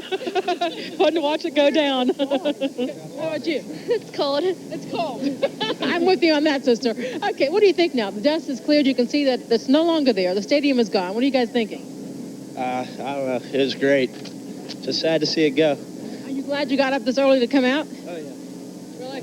Looking forward to the new ones. Okay. Yeah. Any special memories you want to tell me about from the stadium? I was a bat boy for the Pirates last year. So, were you? Yeah. Okay. So, yeah, I don't know. I'm looking forward to the new ones, though. Are you too old to be a bat boy this season? No, I don't think so. You're going to apply for the job? Yeah. Okay. All right. Yeah. Then. Okay, sir, how about you? Any regrets about getting up this early? No regrets at all. It just was over so fast. I mean, I wanted to see more, a boom. And Oh, you wanted the implosion to go on for like 10, 15 minutes or so? yeah, I wanted to see. Let the dust clear now, but it's just a bunch of rubble now. It's like bricks and steel twisted. Ah, that was the idea. And I love that hat. I was a little too close. Just blew your hat off? That's right. But it was fun. Enjoyed it. All right, then. How about you? I enjoyed it because I'm really from Chicago. I've been here 23 years, and I had an opportunity to be in that stadium when we had Donnie Shell and Keith Gary. They used to go to my church, Pentecost Temple, and they used to give me tickets. And Bill Robinson, when he played for the Pirates, he used to give me tickets, and I used to sit there with his wife a lot. Okay, So you have some special memories, too. Yeah, and then All right. also I worked on PNC Park, so I got history and great memories. Okay. I can't stop this man from talking. Okay, Ken, thanks, guys. It's an emotional morning, Brenda, for him and for a lot of us, watching that stadium crumble before our eyes. You know, we've been so focused on this implosion locally that maybe you didn't realize that what was going on here this morning attracted some national attention as well. In fact, on Super Bowl Sunday, the New York Times Magazine did a big piece on the impending implosion of Three River Stadium. I want to read you just a couple of quotes from that about the national view, a view from New York City of what Three Rivers was all about. Three River Stadium, the article said, was the place where anyone who'd ever been made to feel small just for being from Pittsburgh finally got to watch his football team beat up any other city foolish enough to send in theirs. And the problem wasn't simply that Three Rivers was graceless, sitting like a giant gray ashtray on the riverside, or that it was dank in the spring and blistering in summertime, or that its sight lines were terrible, or that it was too cavernous for baseball. Three Rivers isn't physically obsolete, says Mark Schneider, chairman of the Stadium Authority. It's economically obsolete. And finally, in Pittsburgh, the handshake between sports and religion is so firm that it can be hard to tell where one hand stops and the other begins. At least a few Steeler fans, thanks to their equally devoted next of kin, had their ashes quietly strewn on the bright Ken, I'm going to interrupt you. We have, I believe, this is video from inside All the... right, we were telling you This about is the first video from inside. Cameras inside. Oh, wow. Three River Stadium. We've got the videotape ready for you now. Let's take our first look. Now, let me explain to you why that happened. Now, I haven't had a chance to talk to the people, but this is something that we anticipated. All of those cameras had cables running out and going to the recorders. Now, if you remember, the portion of the stadium that went down first was the area around Gate D, which is where those cables were. We anticipated that those cables were going to be cut by the falling debris. Here's another view. Can't really tell which way we're looking, but undoubtedly what happened, and this happened when they did the Kingdom, was that debris came down and cut those cables. That's why the video only goes so far. But look at the bottom of your screen. You see the flashes. Those are the dynamite actually going off. Actually, the flashes you see are the explosive detonator wires. Then the dynamite goes off, and then you see it starting to fall, and then it goes to black when the cable gets cut. Wow, that is interesting view from there. I don't know if our director, Don, can bring this back up again, but I think it must be from the blip. But, John, you would be interested in this because you talked about how that what do you call it, that walkway, the crosswalk, whatever the terminology used for that thing, back and forth, the ramp. Closest to the switchback ramp. Switchback, that's what I'm trying to say. The one closest to Three River Stadium, we had a replay a moment ago that showed that one going out before anything else did, which is exactly what they wanted. Once again, this is another of the inside views. Yeah, let's take a look here. There are the flashes. And here it comes. And part of the reason they say don't be inside is those flashes shoot rock projectiles through the stadium. So you always have the chance of getting hit if you're inside. Wow, it just goes to a certain point, and then I guess the cable was cut there. And it disappears. And it would be actually quite dangerous to be inside. You don't want to be inside anyway, but something like that's going on all around you. It's amazing. Yes. Stacey, let me point out also, back to what Ken was talking about national attention. There has been a crew here for more than a week from CBS Productions, as in our television network, shooting a documentary about Three Rivers. I had a chance to talk to one of the producers here this morning, and she tells me that they are putting together not only a documentary about the implosion, and here's another inside view coming up, but also about what Three Rivers Stadium meant, kind of along the same vein of what Ken was talking about in the New York Times article. You know, that Steeler teams of the Super Bowl years were so popular around the country, much rivaling Dallas for the team of the country kind of title, that it means a lot to a lot of people. So they're putting together a documentary, and I think she told me it's going to be on the air in April. All right. Well, we will look forward to that one, too. That was interesting, this last inside explosion shot that we saw, Patrice, because if you notice on the right-hand side, it started to, you could see things start to crumble there long before the entire structure started to come down. It is amazing. You know, when you watch it, it is amazing, actually, the control, because because it's such a massive structure, and to see it come down as controlled as it did. Obviously, CDI did a wonderful job. Now watch in here. You'll see the explosions, and then I think you'll start to see little bits of debris start to fall. Oh, this is a new angle, so I haven't seen this one yet. We'll see what happens with this one. Let's see what happens. Look at the bottom. You'll see those flashes. There go flashes. Look at the birds taking off. Smart birds. Yeah. Hey, this is probably not the place to be. And there we go. And we'll go to black again, probably. Whoa, that one stayed up. That one stayed. Here's another replay. This is the other. Yeah. That last view was toward the Steelers Stadium, and you actually saw the new Steelers Stadium appear in the background as it was coming down. And that would have been the section that actually cut the cables. Now you see the debris start to fall down in there, and then all of a sudden the rest of it will start to go. There we go. Anybody want to use billboard? Hey, John Shumway, you talked about the new stadium a lot. Have we heard any naming rights? Early on, we heard Marconi was going to be, involved, and then something fell through there. And the Rooneys have been very deliberate in their getting this done. Have you heard any names at all being floated about? Not lately, Bob. That's the latest that we heard. We had heard that, and that it had, apparently, I don't know whether it fell through or if it's just on hold, but they're being very quiet about that. Again, this is that same view, I believe, going over toward the Steelers Stadium, the last view we saw. If you look right before video goes dark, you see the Steelers Stadium. And we should also point out the people getting into the new Steelers Stadium up on the club and the luxury suite level are getting the first view that up to now we've only seen in virtual reality of what it will look like out of the Steelers' new stadium looking toward the city, that great skyline view that you see the one from PNC Park. Well, now you can see the other one from the Steelers Stadium as well. These are fascinating pictures from inside the stadium, and there's enough of it there to you get the feeling that exactly how it started to come down like that. Now we also have a picture here. This is, I think, from this is the one that Steve Willing took from up at CCAC. This was that bird's eye view from the north side. You can see what happens here. I think in just a second we'll start This to is see the those view flashes. of Patrice and Stacy. Right, from CCAC. From the community college, right. Looking back toward you, but we can't see you, Ken. The stadium's blocked. Well in a second. That's you're right. Well in a second. Yeah, Bob, you're right. You're right about that. Any moment now, we'll start to see there we go, the explosions. This may be the slow motion view that we're going to see here.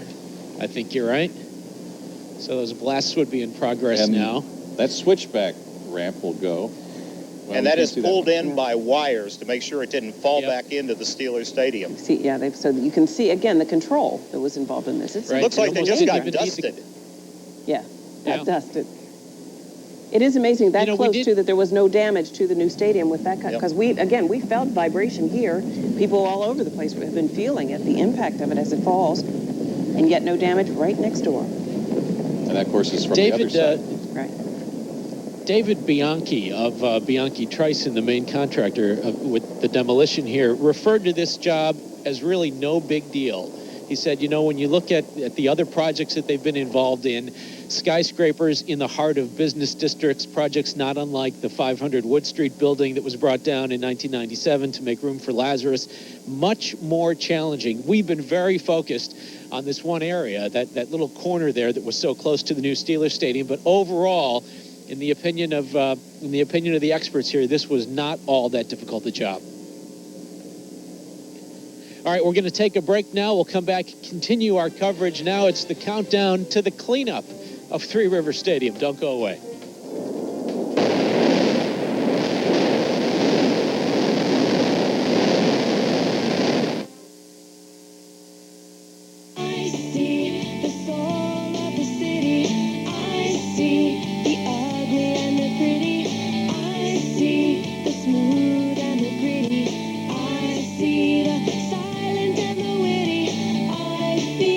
Incredible pride in this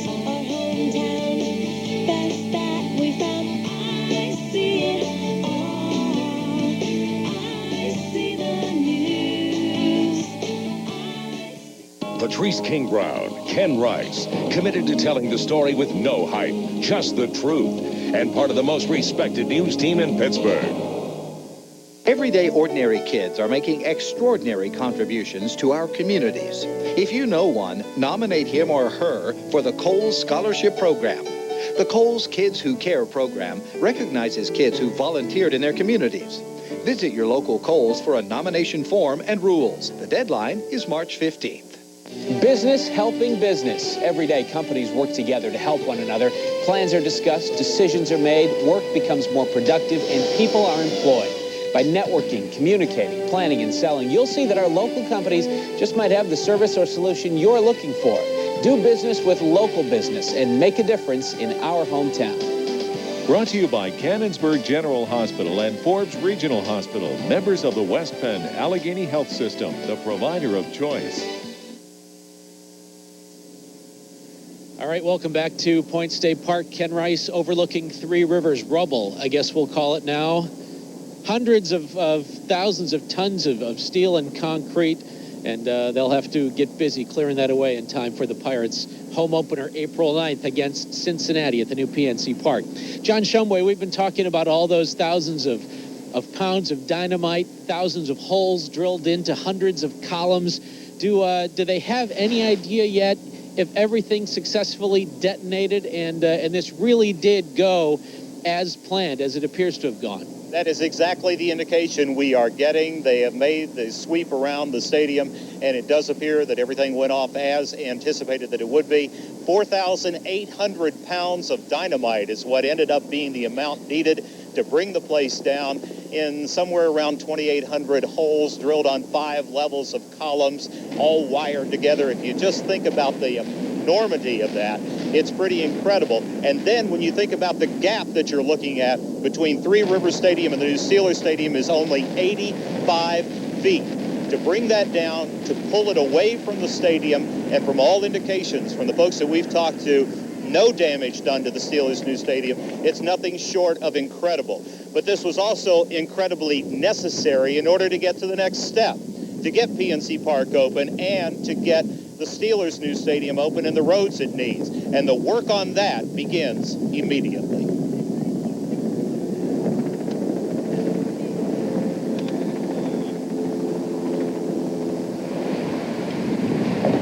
Standing on the fresh concrete of the new north objective after the implosion is clear.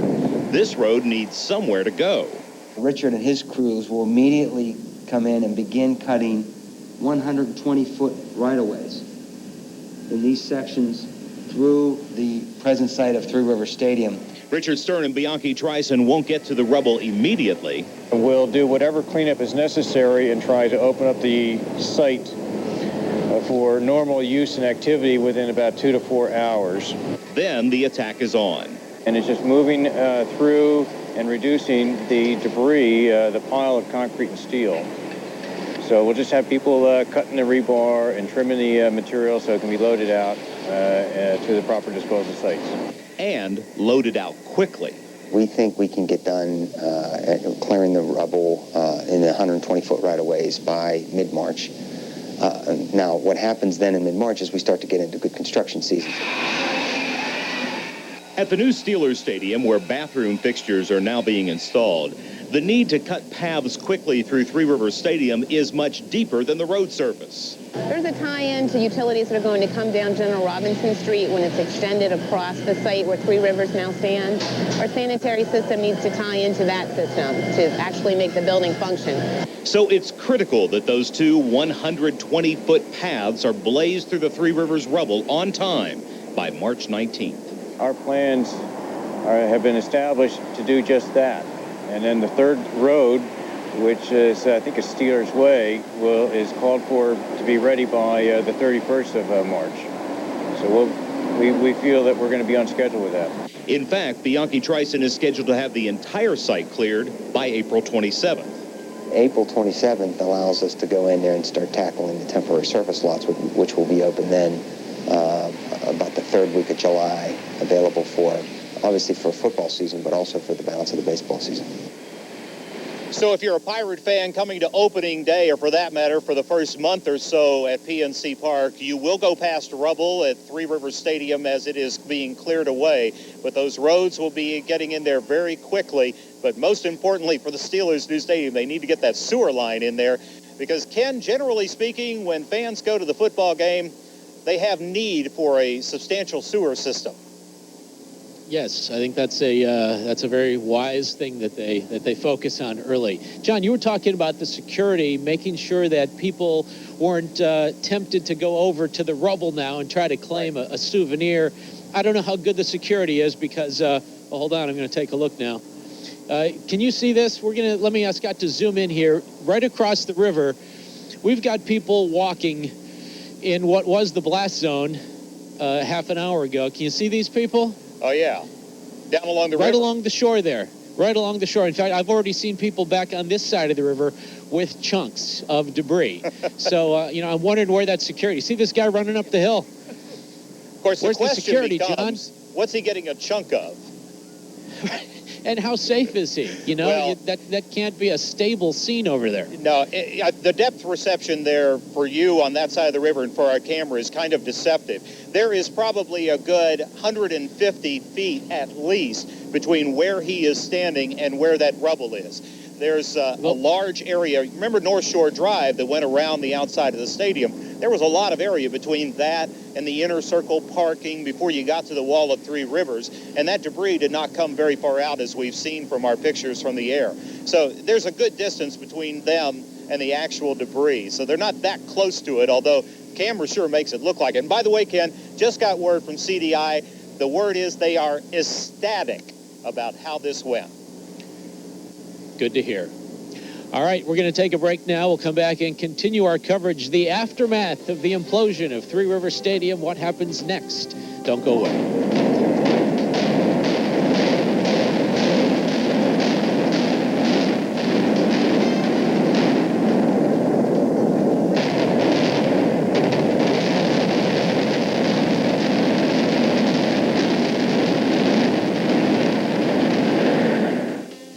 Monday. Can you imagine having triplets? Can you imagine having triplets with a combined weight of just 4.5 pounds? See how these babies beat the odds and go on to live healthy lives. Monday on KDKA TV News at 5. At last, it's here. A new investment program designed for hardworking people by hardworking people. I want to set my own goal. The new Transamerica Goaltender is designed to help you meet the investment goal you set in just 10 years. I can't afford hundreds of dollars a month. Invest as little as $60 a month. And I want my money to work hard. Your money is professionally managed. The money's got to be deducted, so I won't miss it. Monthly investments are automatically deducted. I want my family to get the money if something happens to me. If you die during the 10 years, a valuable option ensures your family your entire goal. Call now for free information on the Transamerica Goaltender, designed for hardworking people by hardworking people. Call 1-888-241-2091 for your free CD-ROM or information package. Or visit our website at transgoaltender.com. There's no obligation. Call 1-888-241-2091. It's 81 degrees. In Aruba, call AAA Travel. Studies have shown that introducing a child to music education and the arts improves them intellectually. But have they shown that it's just plain fun? Give your child a gift. So on this cold Sunday morning in Pittsburgh, Three Rivers Stadium is gone. Look. It's not there anymore. It's gone. Nowhere to be seen anymore. We have a lot of great replays, yeah, we do. slow Great motion shots. and other ones of the implosion that took place.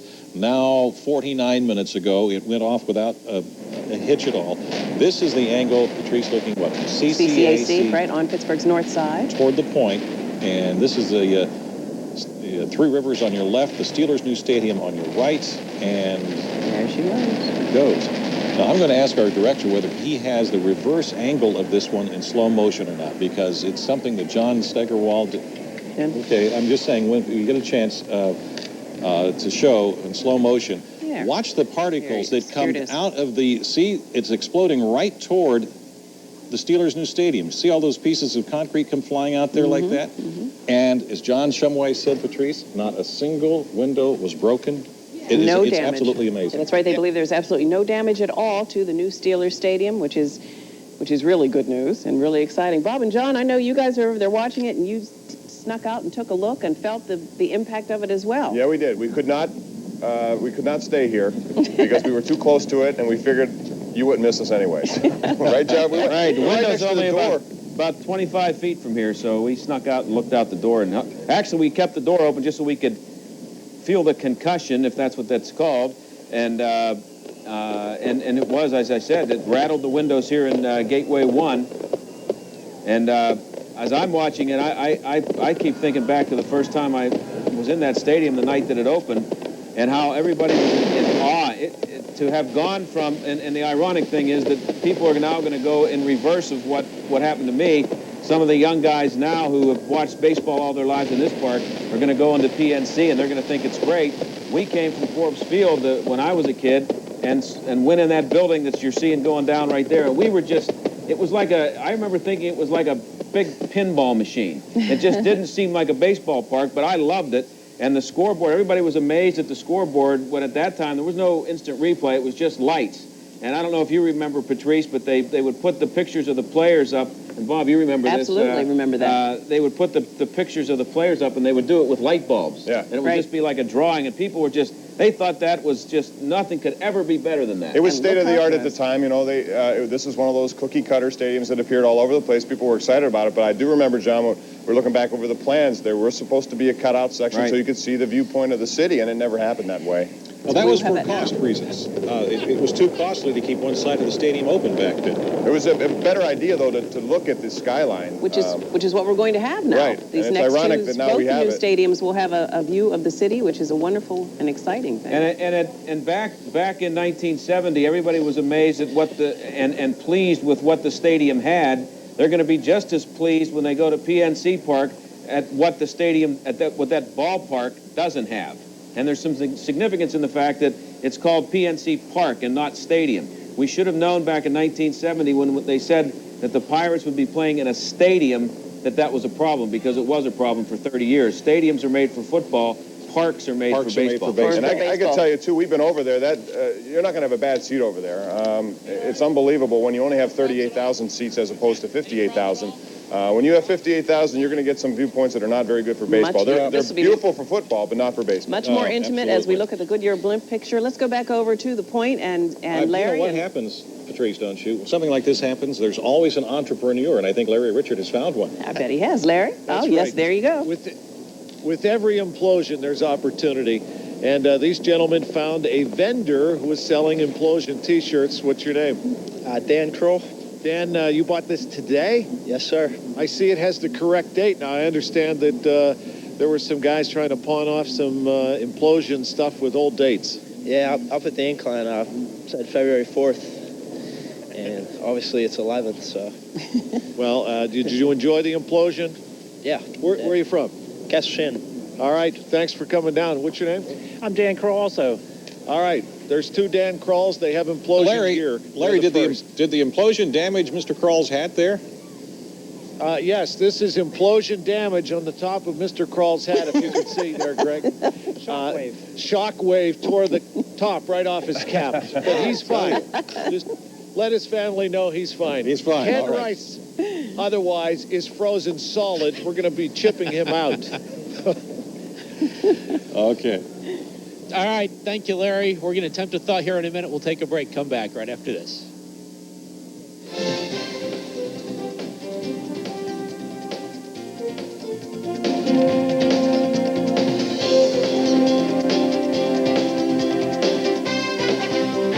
When it comes to forecasting the weather, AccuWeather is bigger than the Weather Channel, bigger than the networks, bigger than the Science Center, and bigger than all the other Pittsburgh TV stations combined. AccuWeather and Storm Tracker 2000, simply the most accurate.